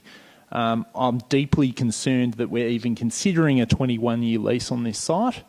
As we all know, an eagle that stays in the nest too long becomes a turkey, and it's very important that we have checkpoints in place for this organisation to ensure that they get sustainability themselves through a financial point of view. As has Port Phillip Housing Association in terms of Housing First, we need to ensure that community groups that get this type of support from council grow up and turn into everything that they want to be through the support we provide them. And having a shorter term lease under this agreement will ensure that council has a clear checkpoint in place to ensure that 10 years, 8 years, 5 years from now, we can determine that the group is fiscally responsible, financially sustainable, and delivering what they said they would under this lease. We all know lease agreements have in them checkpoints and terms, but once we all know from practical experience, once we're into these items, it becomes very difficult to change or monitor them. So I'm deeply concerned that at the last minute we've been blindsided with a councillor trying to impose a 21-year lease. The wording here, Councillor Martin, is much more reasonable, and I thank you for that. Point of order, Mayor. Yes. That I think contravenes 49 sorry, you're reading it. Sorry. 49.3 E, error of fact, by insinuating that Councillor Martin was trying to force or sneak through a lease change when obviously it had to go to the chamber, and is what we're doing right now.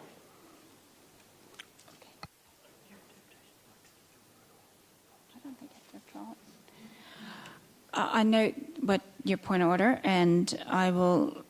I think that because you've raised that people are aware that it's not probably the interpretation that we would all take. But I think that under the questions that have been tonight, I'll let it stand. I'm not going to ask you to withdraw. But thank you for pointing that out. I'll withdraw and clarify.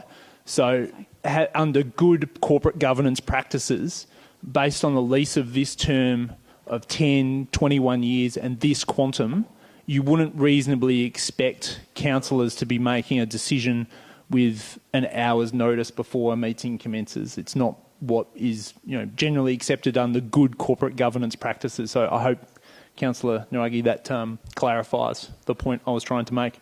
So councillors, vote against this. We've got ample opportunity through the means of a notice of motion or the motion that will eventually come up for us to consider this lease to have your view about the term of the lease. But it's unnecessary to do this here this evening. So let's vote against this small item here today. Again, I thank Councillor Martin for adjusting the original motion. It's a better outcome if this does pass, but I think it's better off under basic corporate governance principles and for the future of this council that we vote against this evening. Thank you. Thank you. Any other councillors speaking to this? Councillor Clark. I'd like to thank Councillor Pearl for raising the issues that he's raised.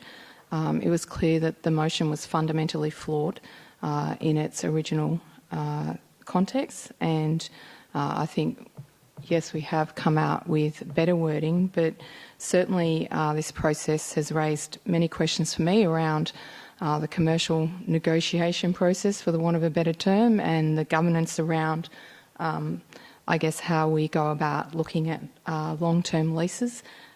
We haven't even, we're here determining a lease term without actually having discussed rent and other funding support, which is not due to come till next year's budget, yet here we are locking in lease terms. So maybe I'm totally misunderstanding things, but it's not the practice that I understand in terms of how you go about commercial lease discussions, or even if it's not commercial, any form of discussion in terms of an asset. And the longer term, I guess, sustainability of the Eco Centre, which does run lots of good programs, but we need to consider council and its position, and flagging lease terms generally is not how you go about it. So, I'm pleased to see this has been improved dramatically, but it's still a concern for me and raises a number of questions. Thank you. Thank you. Any other councillors speaking to this? Hold on. Councillor Bond, you already have spoken to it. No? I wrote your name down. Okay. Oh, sorry, I must have written it down wrong. Sorry, I think it's... I did speak to the 21-year one, but not to this one. Oh, okay, fair enough. So before the wording changed. Okay, apologies. I am going to support this because unless I'm missing something up there, this is just saying we're going to go through the process that up until 5 o'clock today I thought was the process we were going to go through for this particular item, whereby we would go away and negotiate every term, including the lease term and rental and who's responsible for repairs and 9 or 10 other things that just form part of every other lease we produce here. So unless I'm completely miscomprehending what's on the board there, this is just saying, hey, that's the process we're going to go through. It'll come back to us, and if I do disagree with whatever's negotiated, I can vote against it then, and there'll be opportunity for us to determine any one of 9 or 10 elements on this lease. So I'm not seeing, and I've just read it again, I cannot see anything that disagrees with my interpretation. This is just going to go away and do what I thought our leases were going to do up until 5 o'clock today, when I found out that we can assign one element of a lease term through a council budget, which is a little surprised to hear, but yeah, I will be supporting this on the basis that this is just going to, there's nothing in there that locks us into absolutely anything as far as I can see, other than going away and negotiating a lease. All right, thank you. Is there another councillor speaking? Councillor Nyangri? Yeah, I'll be supporting this. This is just another step to us getting a secure lease for the Eco Centre. We ultimately, all of these process battles are a battle in a way by some, I think, to sort of undermine and stop and slow the great work that the Eco Centre does. We need to remember we are in the middle of a climate emergency. We're also in the middle of a biodiversity crisis, and the Eco Centre are probably our most important partner in the environment. They do incredible work across the city. We are contributing half of this wonderful redevelopment. The other half is coming from the state government. They expect us to deliver in the long term an Eco Centre. I'm keen to see a 21-year lease, but I think it's really good that we're going out to community consultation, having an honest conversation with our community about it, because this is a really important purpose-built facility that's going to do a lot of really important work, and there's going to be a key and pivotal partner in our delivery of our climate emergency plan.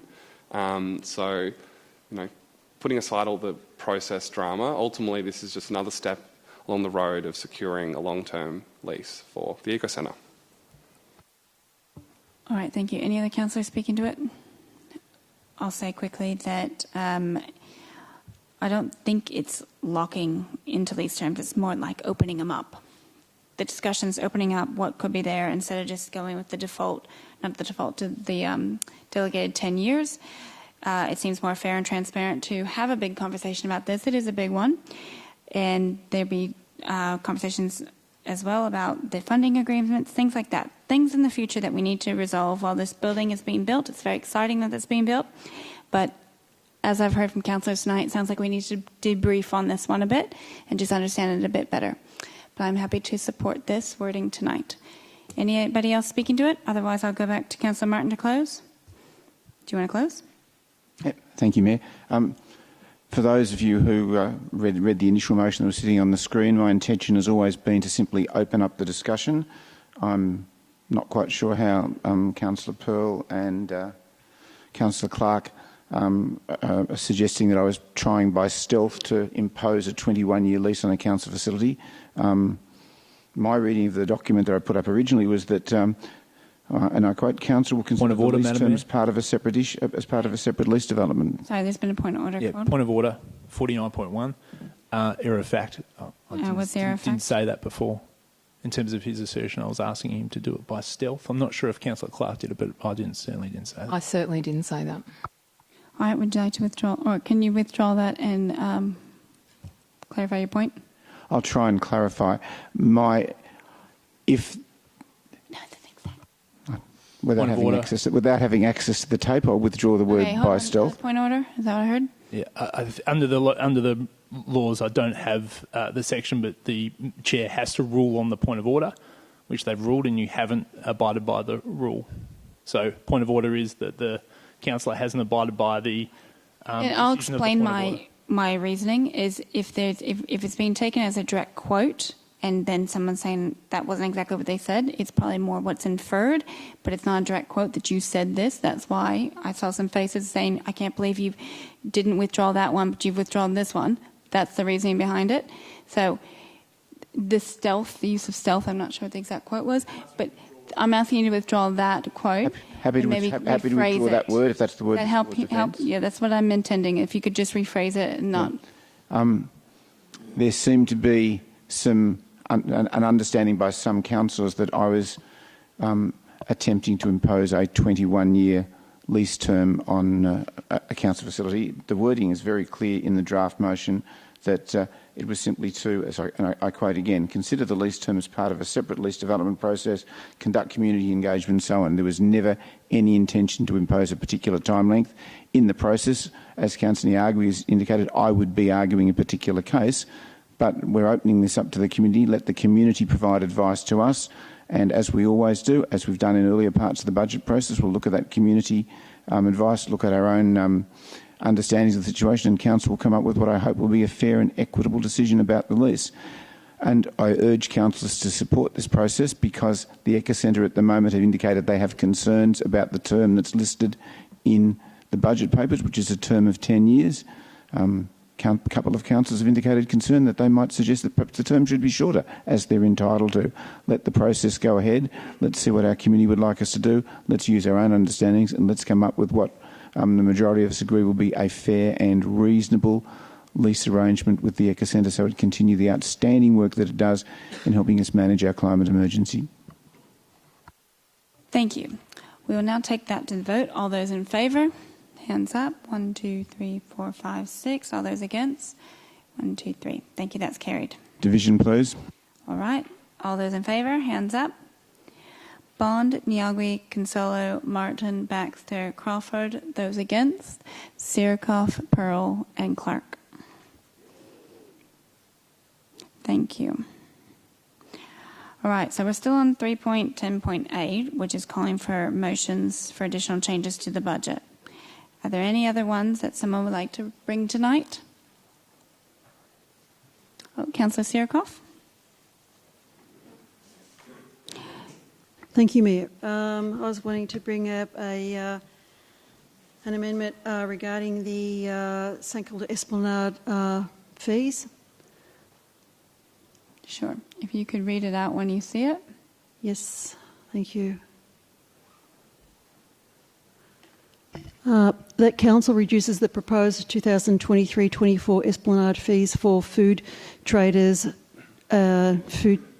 trucks by amending the cost of 6 monthly permits from $3,750 to $3,755, representing a 25% increase, which is lower than the 39% in the draft budget, and amending the new 12 monthly permits from $7,400 to $6,200. This has an estimated income reduction of $6,000, which is to be offset by a matching $6,000 reduction in the marketing expenditure budget. Thank you. I'll just wait for the gallery to clear a little bit. All right, councillors, are there any questions on this item? Yeah, Councillor Bond? My maths, if we've got 10 food traders, is that correct? Yeah, 10. We've got 10 food traders, and if all 10 of them go with the 12 monthly permit and go from $7,400 down to $6,200, that's a $1,200 reduction. Times 10 is $12,000. So how have we come up with the estimated income reduction of $6,000? Officers, are you able to provide an answer to that for me, please? I was about to say the same thing. Thank you. Peter Lee?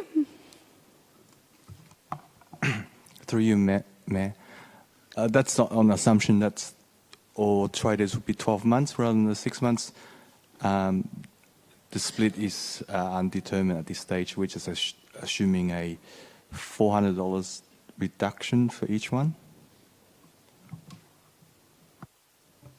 I think the question was probably in the 12 monthly permits. Is that where you were going for, Councillor Bond? Not so much in the So it's basically 6 monthly? So if all 12 traders say I'm going to take a 12 monthly permit and they get a $1,200 reduction, all 10 traders, sorry, get a $1,200 reduction, that's going to cost us $12,000 from our marketing, not $6,000. Would that be correct? Through you, Mayor. On the assumption that they all take the 12 months, yes. Another question is, what profit or loss is the market going to make this year?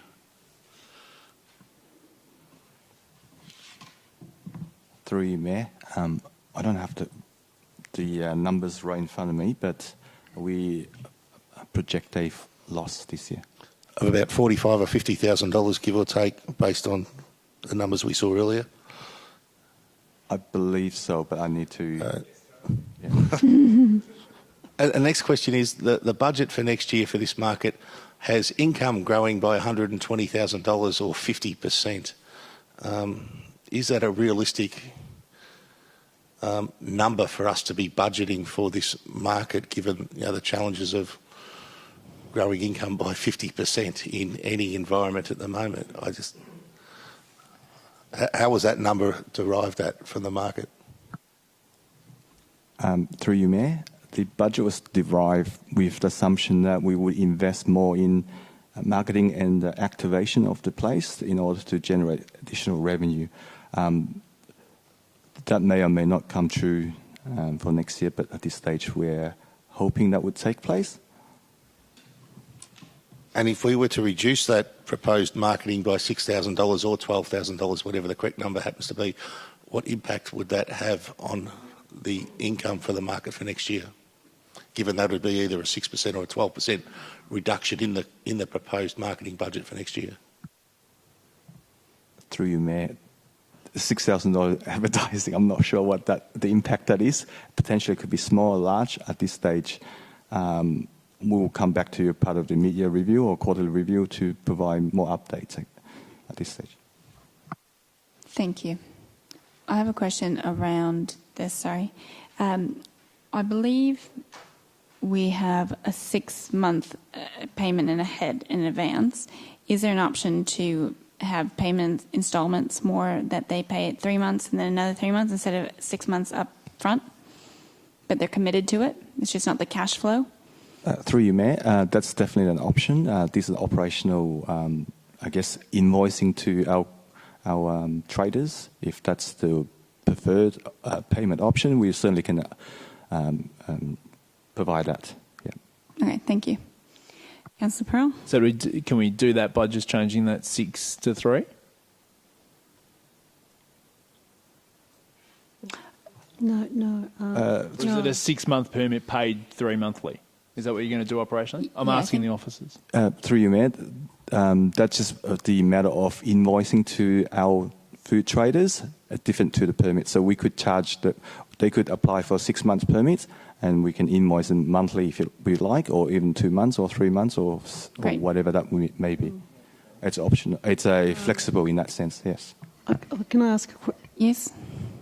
So I was going to include in the amendment the option to have 3 monthly permits, but as discussed earlier on, officers said that instead of introducing a 3 monthly permit, that traders, in this case food truck vendors or the coffee vendor, they wouldn't have to pay a 6 monthly or 12 monthly in advance, that they could have the option of paying their fees monthly so that they don't have the burden of trying to find that a huge amount of money in advance. Is that correct? CEO? Through you, Mayor, that's correct, and don't need any further resolution from Council. Operationally, I'm happy to implement monthly or other payment options. Thank you. All right, any further questions? Otherwise, I'm looking for someone to second this. Councillor Clark to second. All right, Councillor Sirikoff, would you like to speak to it? Yeah, thank you, Mayor. Well, there's a lot of enthusiasm about how we can get the St Kilda Esplanade market to prosper and thrive and to keep on going on for many, many years. It's been around for many, many years. And we know that the market is essentially an arts and craft market, but it also goes in hand with food and coffee. Goes in hand in hand with food and coffee as visitors stroll along the Esplanade market, looking at the arts and crafts products and what they want to buy and take home for their family and friends. The sellers on the Upper Esplanade are exposed to the weather elements, come rain and shine, and they also have no access to water nor any other power and have to supply power themselves. It is true that the market has been running at a loss, but COVID and cancelled market days due to a bad weather has not helped the situation. And during those periods, we have had quite a few $100,000 loss in revenue, but hopefully we've come out of that now, so that the budget report for 23-24 that the officers has supplied has some weight to it that we can hopefully expect a better outcome for all the traders, whether they are arts and crafts or food truck vendors. Currently, the stall holders' fees for arts and crafts are a little bit more than double that of food truck vendors.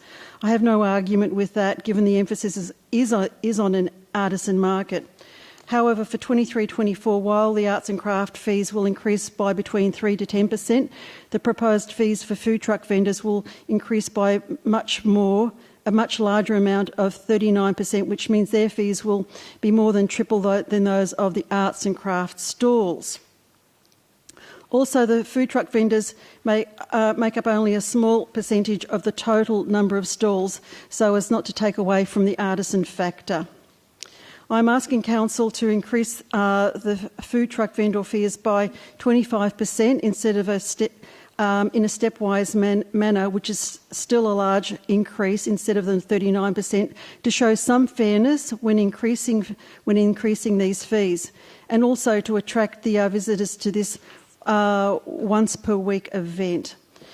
Advice from officers is that this is an estimated income reduction of $6,000, but now we've been corrected to that it's possibly a $12,000 reduction, which will then be offset by the same amount in the marketing expenditure budget, which I think I recall is around $100,000. I have spoken to some of the arts and crafts stall owners, and they said that they very much wanted the food vendors on the Esplanade to stay, as they increase foot traffic to the market and visitors stay longer, knowing that they can grab a snack on the Esplanade. If this increase is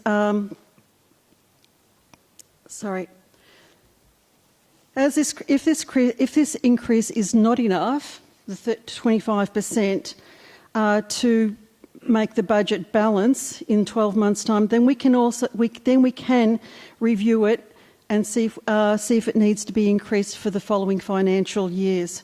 In the meantime, we are trying to show some fairness to these food truck vendors and keep them on site so that they continue to attract visitors to the area, and those visitors will also be buying from the arts and crafts vendors. Thank you. Thank you. All right, Councillor Clark. Thank you, Mayor.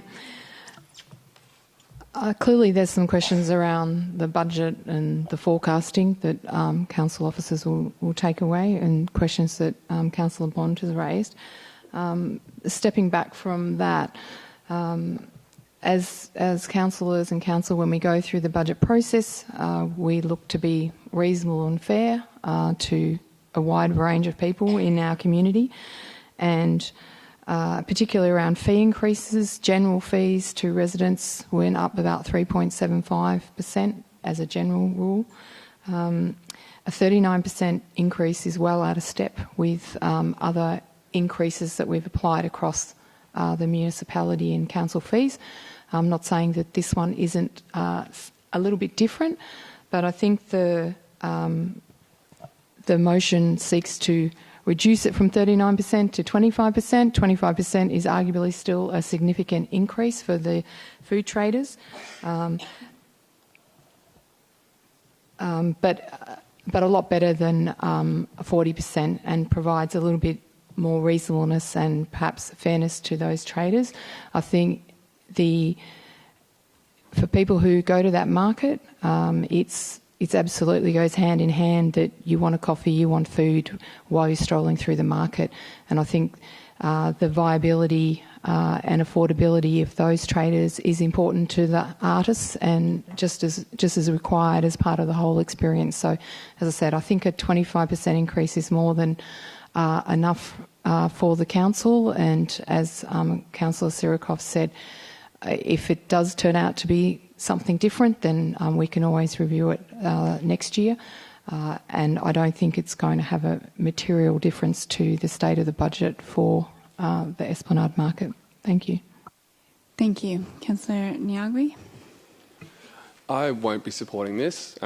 As chair of the St Kilda Esplanade Market Reference Committee, I take great interest in this. Had really good discussions with traders over recent months and with the staff that are really involved.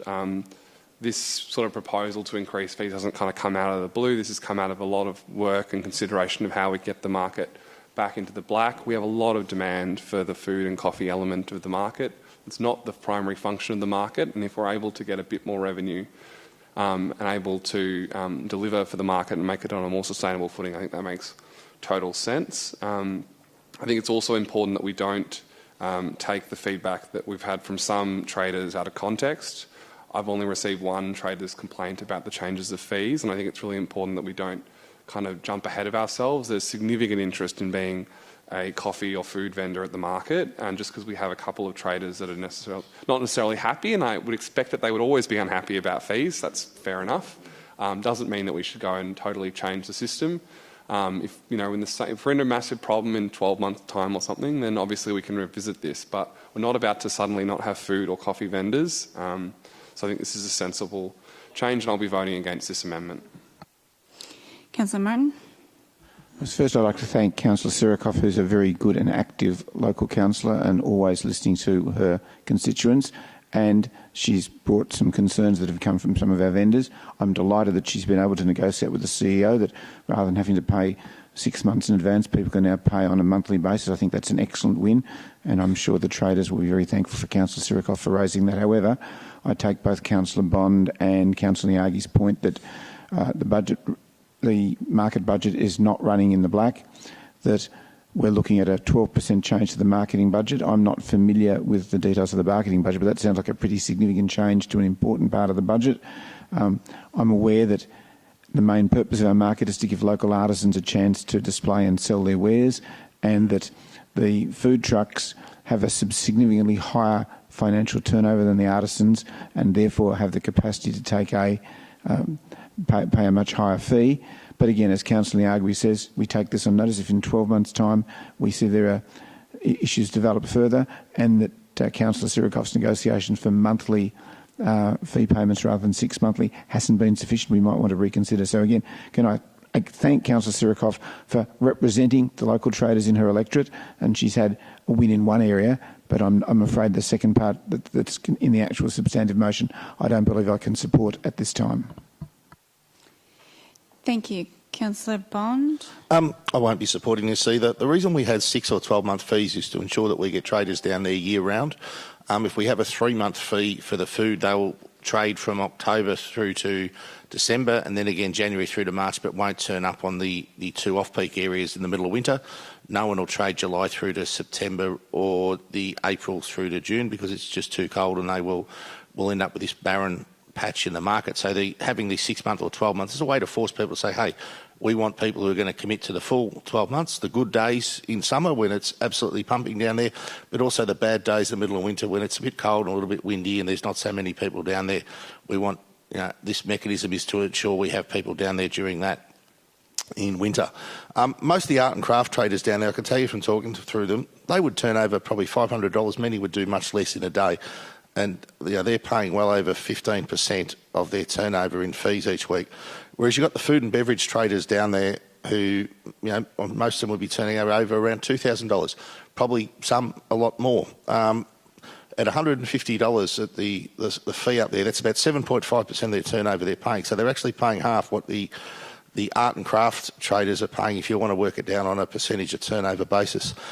2 years ago, through COVID, this market lost $370,000. This year it's looking like the loss will be somewhere around $50,000 based on the numbers I saw earlier this week. We're budgeting for it to break even next year with a 50% increase in trader revenue. I would suggest that that's unlikely to occur, is how I will word it. So we're probably looking at another loss again next year, and now we're proposing here to give away more funds, whether it's $6,000 or $12,000. I just don't think we can afford it here. Also, the market manager who takes care of all the applications for people to come and trade at the market believes there's sufficient demand to warrant this fee.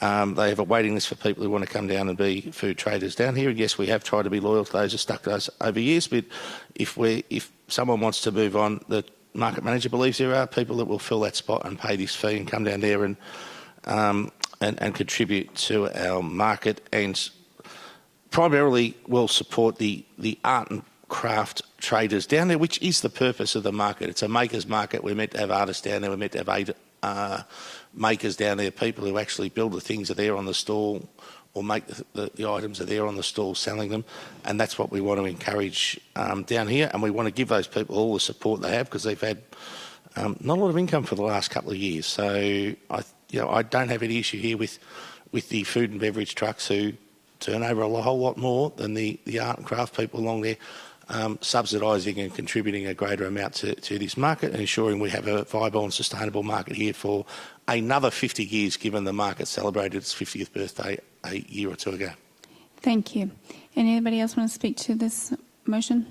Councillor Pearl. Thank you, Mayor. Very happy to support this, and I think, councillors, we should all seriously consider it, and that's for 3 reasons. One, this market is at a crucial pivot point in its history, and it needs to remain on the trajectory it is to becoming more financially sustainable, and we don't do that by jacking rates up by such a large amount that potentially we're at risk of losing traders from the area. We want more traders in terms of market traders there, and I'm not too fussed about them being food traders or artisan traders. I think the food traders are critically important in that they increase the size of the pie for the food trade in St Kilda more generally. So I think the permanent traders actually benefit substantially from the food traders potentially being there. So number one is we need to make sure we get this market sustainable, and by jacking up rates for certain traders, that puts that in jeopardy. The second point is to make sure that we keep people coming to the market with affordable prices. So the level of inflation from the comments that were made on budget night that have been experienced from these traders versus the artisan traders is substantially higher, and that makes a lot of sense in terms of the power price, fuel prices and food input prices that they've been subject to. That might not be the case for every single one of the traders given the diversity there, but there's no doubt there's been a substantial level of inflation increase for those food-based traders there. The third component to this is it's the right thing to do at the right time. We have the money to do it. We want this market to continue for another 30 or 40 years into the future, and this is a small but very, very important decision. So Councillor Martin, change your mind. Think about this. Councillor Nwagi, it's your electorate, it's your seat. I know you've got an interesting view in terms of the position you have on the committee, but this is St Kilda and it's a core part of St Kilda. And as a St Kilda councillor, I'd hope that you would support this motion. Please reconsider your votes. Any other councillors speaking to the item? If not, Councillor Sirikoff, you are able to close if you... Yeah, sorry, I was thinking if I want to speak. Go ahead, Councillor Sirikoff. No, it's all right. I'm going to speak. Okay, I'll say a few words. It is an amazing place to trade, and I think that's great for the food and beverage trucks and all the market stalls. It is a challenging time. There's more markets out there competing. There seems to be a new market all the time, taking these same patrons to them. I really welcome the operational adjustment to the billing that the CEO's mentioned. That I think is a really big improvement, because that was one of the points that was made when we were in the chamber. I was back and forth in this. I think it's important that Councillor Bond is the outgoing representative on the Esplanade Market, and Councillor Nyagui, one of the current ones, have views on this, strong views, and this has been put to us. But quite compelling here with Councillor Pearl, suggesting that it is a bit of a challenging time. If we put up the prices to the stalls, they're going to put up the prices to the people eating there, and an increase of 25% is still a good increase. I'd really like to see maybe that advertising marketing budget to be looked at, be more efficient about it. Obviously, it's very important to get people to come down, but possibly there's some other levers in that budget to look at. I feel uncomfortable with the 12-month difference of $1,200. It seems substantial, but the 6-month doesn't seem that bad. So I think I will support this tonight so that next year we can review it again, and it may be that it has a big jump again, 2 years in a row, and that's where we gain it instead of one big year. Councillor Sirikoff, would you like to close? Yes, thank you. I think that now that we're coming out of COVID, people are getting out and about more. They will be going down to the Esplanade more. We will be getting more visitors from interstate and from overseas, and hopefully from the ships that come into the local port. And so I'm hoping that we're going to see a lot more visitors purchasing and buying all the great artisan arts and crafts works that they're producing down there. And this is going to create a much better vibe. And as I said earlier on, the food and arts and crafts go hand in hand, and we're going to keep people on that board, on that Upper Esplanade longer if they can just slow down, have a snack, look at all those products, and take something home to their family, or back interstate or back overseas, which I think would be a great outcome. I know that there are concerns about where we have been financially in the past, but I think that's starting to turn around now. And to keep those vendors also, food vendors also at the market and not wanting to throw up their hands and go away. Yes, there might be somebody else going too, but maybe to replace them. But at the same time, I think it's in a way kind of trying to take a little bit too much all at once from these food truck vendors in one hit. And if we could, 25% is still a big increase. So I'm just hoping that councillors will take this step-by-step approach of increasing those fee increases. Thank you. Thank you. Let's go to the vote. All those in favour? 1, 2, 3, 4. So all those against? That has failed. All right. Thank you. Moving on to Part 5. This is 3.11. Noting the outcome of the cost review 2022, the proposed budget 23-24 includes $100,000 for the Cultural Development Fund, project stream funding for individual artists' creative projects, which is a reduction of $87,000. Would someone like to move this or something else? Councillor Crawford. I'd like to move something else. Okay. If we can get it up, it's notes the outcome from the cost review 2022 and the feedback from the community consultation process, and resolves to include $125,000 for the Cultural Development Fund project stream, which is funding for individual artistic creative projects, and which is an increase of $25,000 from the draft budget. Thank you. Does anybody have a question on this? Otherwise, I'm looking for someone to second it. Councillor Martin to second. Councillor Crawford, would you like to speak to it? It's very rare that we get community consultation with a kind of such a majority, around 67% didn't support these cuts. We look to using creativity and arts and creatives to help reinvigorate our markets, which are losing money, our high streets, which are struggling. It is one of the core visitation reasons that people come to St Kilda, to the city of Port Phillip, is our creatives. and our creativity, and that takes many different forms. Now, the CDF is an individual project, but artists have to come from somewhere. And a lot of them are renters in this city, let me say that as well. And this little amount, which they spend back here in the municipality, because the event or the project has to take place here, draws people, draws visitation, has value. Now, usually we get about between 35 to 40 applications and usually can fund about a third of them. And a lot of the new, it ranges about 30 to 40% of them are always new artists. So it's not the same people all the time. I mean, where there are some organisations which are much better at grant writing and much more developed in their project thinking. But when you're a young artist kind of growing, practising like any sporting people when they're in the amateur leagues and all of that, you have to grow, you have to practice, you have to try things. Some will be more successful than others. That's how life goes in business, in entrepreneurs, everything. We have 1 in 10 people that are creatives in this city, and 67% of the people that we consulted with said they are not in support of cutting this. So I'm asking to put a small portion back. It's not the full amount. I would love to put the full amount back, but I don't think I'll get support for that. So I'm asking to include $25,000, which means another couple of people so we average about 10 grand per individual grant project. So I'm asking, this is possibly 2, maybe a third person that will get that funding. So I am asking councillors if we can fund the markets at a loss.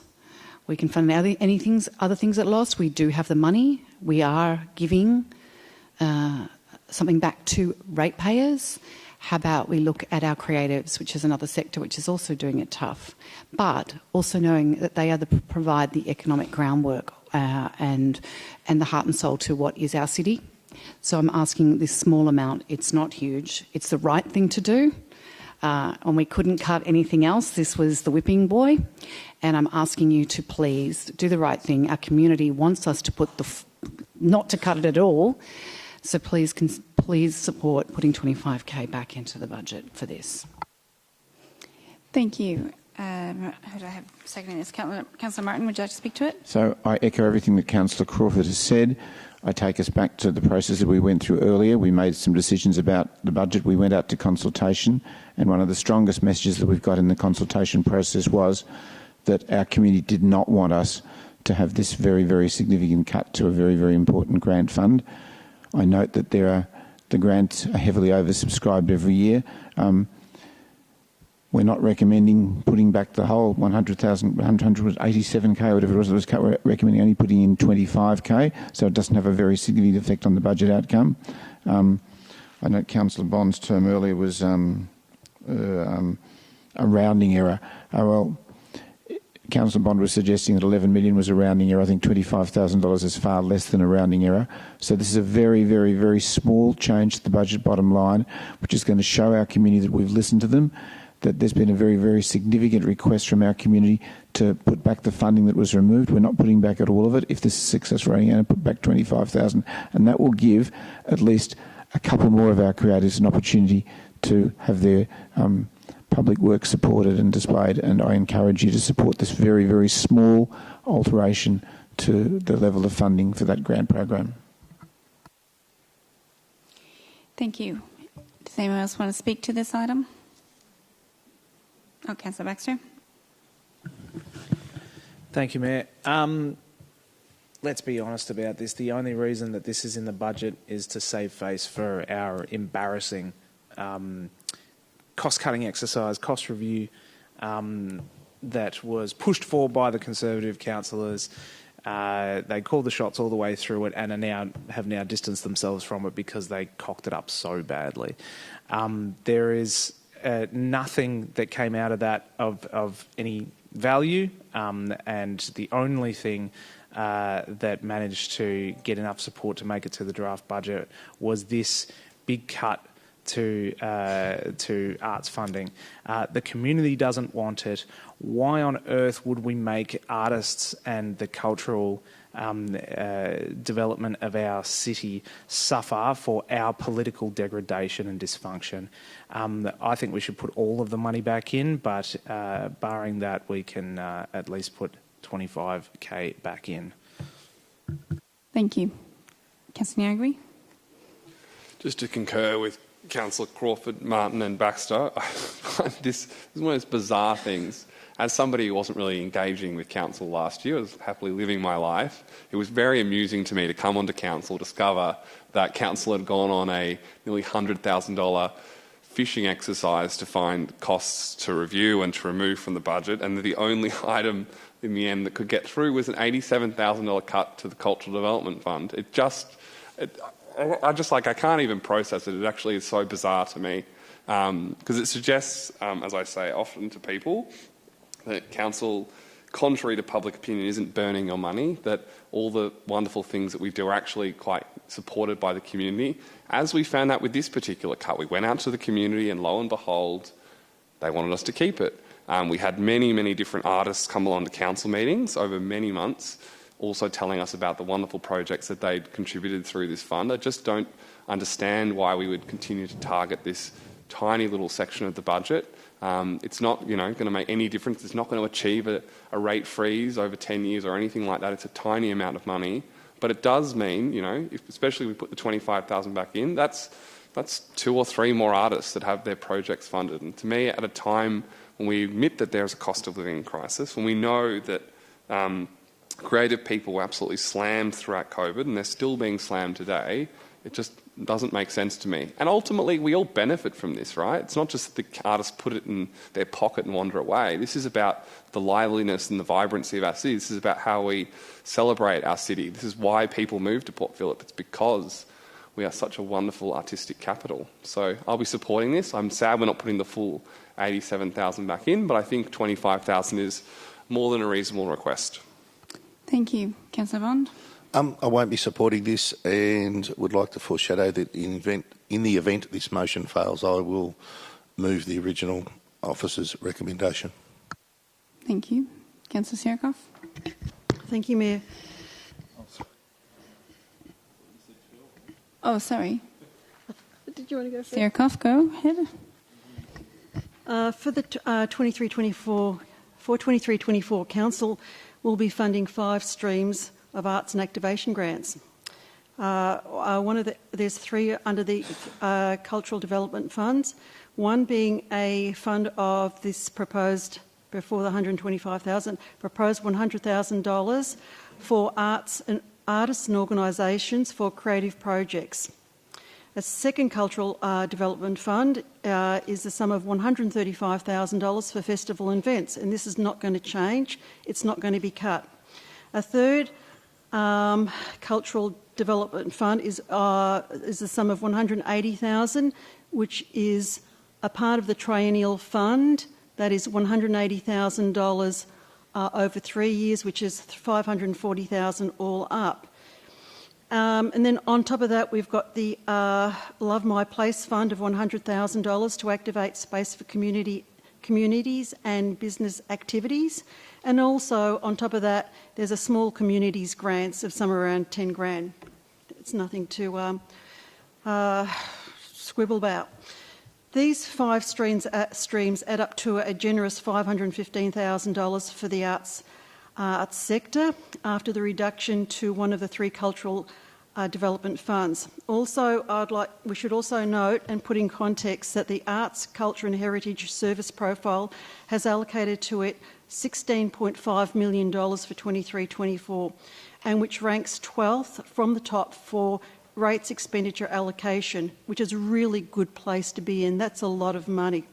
Given the this already generous funding by Council, by supporting the arts and activation grants with more than $500,000 for the coming financial year, I will not be supporting any more increases on that $100,000, and I think we should stick to that. Thank you. Thank you. Any other councillors speaking to this? Councillor Pearl? Yeah, thanks so much. couple of clarifications. So I think Councillor Martin's been a little unfair with Councillor Bond's comments regarding rounding error. The context is, Councillor Martin, is $11 million in the context of $2.3 billion over 10 years is in context a fairly small amount compared to the total overall size of the budget. And to Councillor Baxter's point, yes, you're right. The overall tangible result of the cost review didn't meet the expectations of any of us. We all would have liked to have found more beneficial savings. But what it did do, which you don't see necessarily, or people in the gallery may not see, was the huge benefits of this review. And I was a bit sceptical to begin with, but the result of this budget really was underpinned by that process for three reasons. Firstly, it sent a clear message to officers that we have to be clearly accountable for every dollar we spend. Every dollar of ratepayers, taxpayers' money that comes into this place is a prisoner in our bank account, and it shouldn't leave until it has a home to go to that can justify its existence. And that's a clear message we sent through the cost review, and it underpinned this budget. We built the body of work to ensure that this budget could be done efficiently and seamlessly. And thirdly, you are the most educated group of councillors on your budget of anyone in the state. And you wouldn't be able to have that title unless you went through that cost review. So be proud of the process and be proud of the less tangible outcomes that we received through that process. Point of order, Mayor. What is 49.3E, an error of fact. I think Marcus is attempting to claim that the purpose of the cost review is something that it wasn't. The purpose was stated clearly in the in the motion that was passed. The purpose was to find savings to achieve a 0% rate rise. So it's an error of fact to state that the purpose was anything but that. I can't remember the exact wording of it. Was it up to 0 or was it 0? So I'll clarify. And clarify. The purpose of the point of order is, I'm not saying the purpose of that was that at all. I'm saying the intangible result of the process was these three items. Yeah, no, I'll make a ruling. I think you're clarifying that the wording was not seen specifically an attack on it, but giving more context. So but it was the wording. I'm allowing it, sorry. It's late. Keep going, but probably simmer down, please. So, where was I? Be proud of the level of education that you received through the cost review. You are the best educated councillors in the state regarding financial matters and where every single one of your ratepayer dollars go. That's something we should be very, very, very, very proud of. I won't be supporting this motion here this evening. I don't think it reflects value for where the money's going, and I would encourage councillors to strongly support my stance, which is to vote against this, and happy to support Councillor Bond's foreshadow or second it if it gets put up. Thank you, Madam Mayor. Okay, thank you. Anybody else want to speak to this? All right, I'll add my pet then. A tough one. Very divided. Theme of the night. It was quite the process to go through the cost review, and numbers are a funny thing where it was 187,000. Where did that number come from? How long has it been there? Things like that, and now the chop on it. There's still $100,000 in this grant, and we have other grants available. The other one that we do is a quick response grant. I sit on that panel with Councillor Pearl, and there have been many performance applications come through that have been supported. So this is not the only way that creatives are supported in our city, and I can hear that a small increase would be welcome, although the full amount would be preferred. I do think for this year, I'm happy to stick with the 100,000 and have an assessment, because next year is another conversation. It's harder for it to go the other way, to go to 125 and bring it back down. So There was enough support to get to this point, even though I know there's many people disappointed in the room and in the community. But there are other grant rounds that I think that it's important that we realize that we still have a lot of grants and there's a lot of opportunities still for our creatives. Tonight, we also supported our creative industry through, even though it's infrastructure, at TheatreWorks. So this council is very generous when it comes to our creatives. It is something we're passionate about and continue to support, even if this is not the way that people expect us to also keep supporting. There's still 100,000. Councillor Crawford, would you like to close? Yes, I would. I just want to point out that our grant streams provide very different outcomes. This is the only one that directly supports artists' projects in developing and emerging artists. Most of the rest of them actually support business. Their festivals, their activations, their infrastructure grants, they are not for emerging artists. So actually the beneficiaries of most of the other grants are like the St Patrick's Day Festival. That actually benefits the traders on Ackland Street.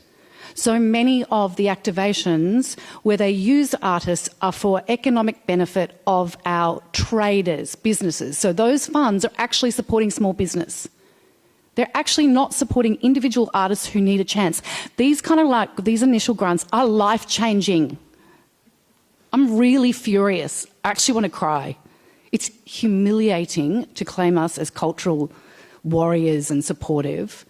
And this is such a small amount of money. This is where people get money to do the next version of their script that goes on to win awards. This is where we get recognition beyond some of the small activations we do on the street. If we can't even put 25 grand back, it cost us 70 grand to do this goddamn cost review. And we didn't get any of the outcomes. As Councillor Pearl said, no one was happy with the outcome. We could have just saved that money and just reduced it by 17K and still given artists. The other area that this CDF actually funds, which most of the others don't, is our history.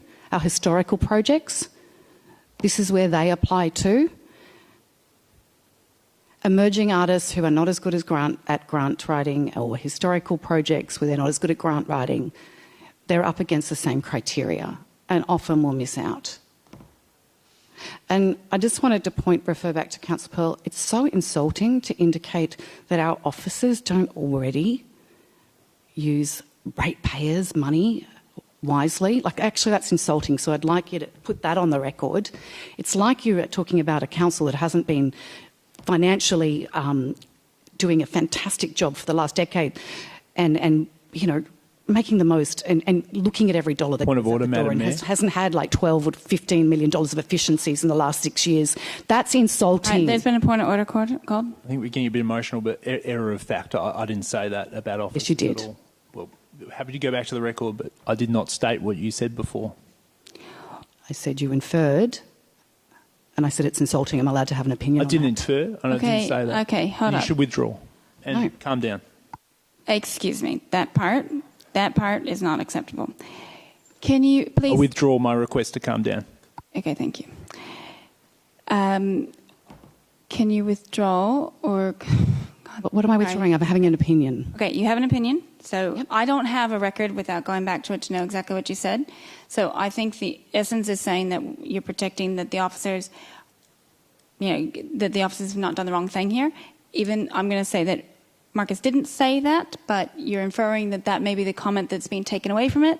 Sorry, these point of orders are a bit something to work on. So keep going. Louise, I appreciate that this is really stressful. So it's not stressful. It's upsetting. Infuriating.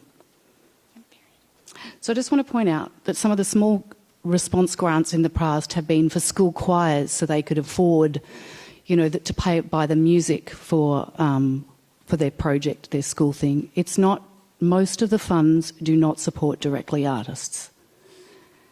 I'm not asking for the full amount, I'm asking for 25K. Obviously, it's not going to get the votes tonight, but I want to put on the record that our community told us clearly they don't want this cut. They do not want this cut. So you cannot in future say that you speak for community, everybody, when actually sometimes they don't just give us a 50-50 message, they give us a clear message. And they told us. and artists have told us. And it's such a small amount of money, and it is a game changer for many people. And I'm just really sad tonight that we have got to this point, and that 25K, which, again, small amount in a $250,000 budget, million budget, and we're putting $8 million away in reserves. I just think that I'm really saddened to what we're choosing to ignore tonight. Thank you. We're going to put that to the vote. All those in favour of this? All those against? There you go. Division, please. All those in favour? Crawford, Baxter, Martin, Consolo, and Yagui. All those against? Bond, Sirikoff, Pearl, and Clark. Okay. We're on to... Part 6, that it's also called 3.12. It's up there. So notes that the budget 23-24 proposed by officers includes a cumulative cash surplus of what was $0.93 million, providing higher than normal contingency reflective of the current economic operating environment. Now that number has changed from when that was written to what we've voted on tonight. Do you have a running total, please, CFO? Through you, Madam Mayor, the updated number should be 0.87 million. All right, okay. Yes, I see you. You want to get to the mic? I think the important thing to note is that surplus is based on the officer's proposed budget, which isn't going to be the adopted budget tonight. So there's a whole range of things material in the budget that have been adopted, but you've adopted some changes. So changing this surplus, we'd have to also change the officer's proposed budget to the council adopted budget if you wanted to update this. So you keep it as is. So, sorry, go back to it. Thank you. But at least you now have seen that that is what we expect the new number to be. All right, so all those in favour? Oh, sorry, we didn't do that right. Just trying to speed things up. We are a long night, and we're back here again tomorrow. Would someone like to move this or something else? Councillor Martin, thank you. Anybody else going to second this? Okay, Councillor Nyagui. Councillor Martin, Councillor Martin. I didn't ask for questions. I'm sorry I missed that, but you've already moved it. So Reserve the right. Okay, Councillor Nyagui. Do you want to speak to it? Anybody else want to speak to it? Councillor Martin, would you like to speak? Nope. Okay. Let's put it to the vote now. All those in favour? That's carried unanimous. Thank you. All right, last one. Part 7. That's 3.13 and 3.14. Any questions of the officers in relation to this part? No. I'm looking for someone to move this one. Councillor Pearl, Councillor Martin to second. Councillor Pearl, would you like to speak to it? Councillor Martin, would you like to speak to it? I said at the very start of the night that I thanked everyone, councillors, council officers and the public for their contributions to the budget. We've come to the end of the process, and again, you've heard the passion and the feeling tonight around the table here. We councillors are very, very concerned. We want to do what's best. We don't all agree on what it is, but we're all here for the right reasons, and I'd like to thank everyone for their involvement in the budget process and commend this to you. Thank you. Much appreciated. A lot goes into preparing this and tonight to make it happen. So thank you, everyone. Let's go ahead. If no one else wants to speak to that, we'll put that to the vote. All those in favour? That's carried unanimous. Thank you. All right. That's the end? Yep. Lots of papers. All right. There being no further business, I declare the meeting closed. Thank you, everyone.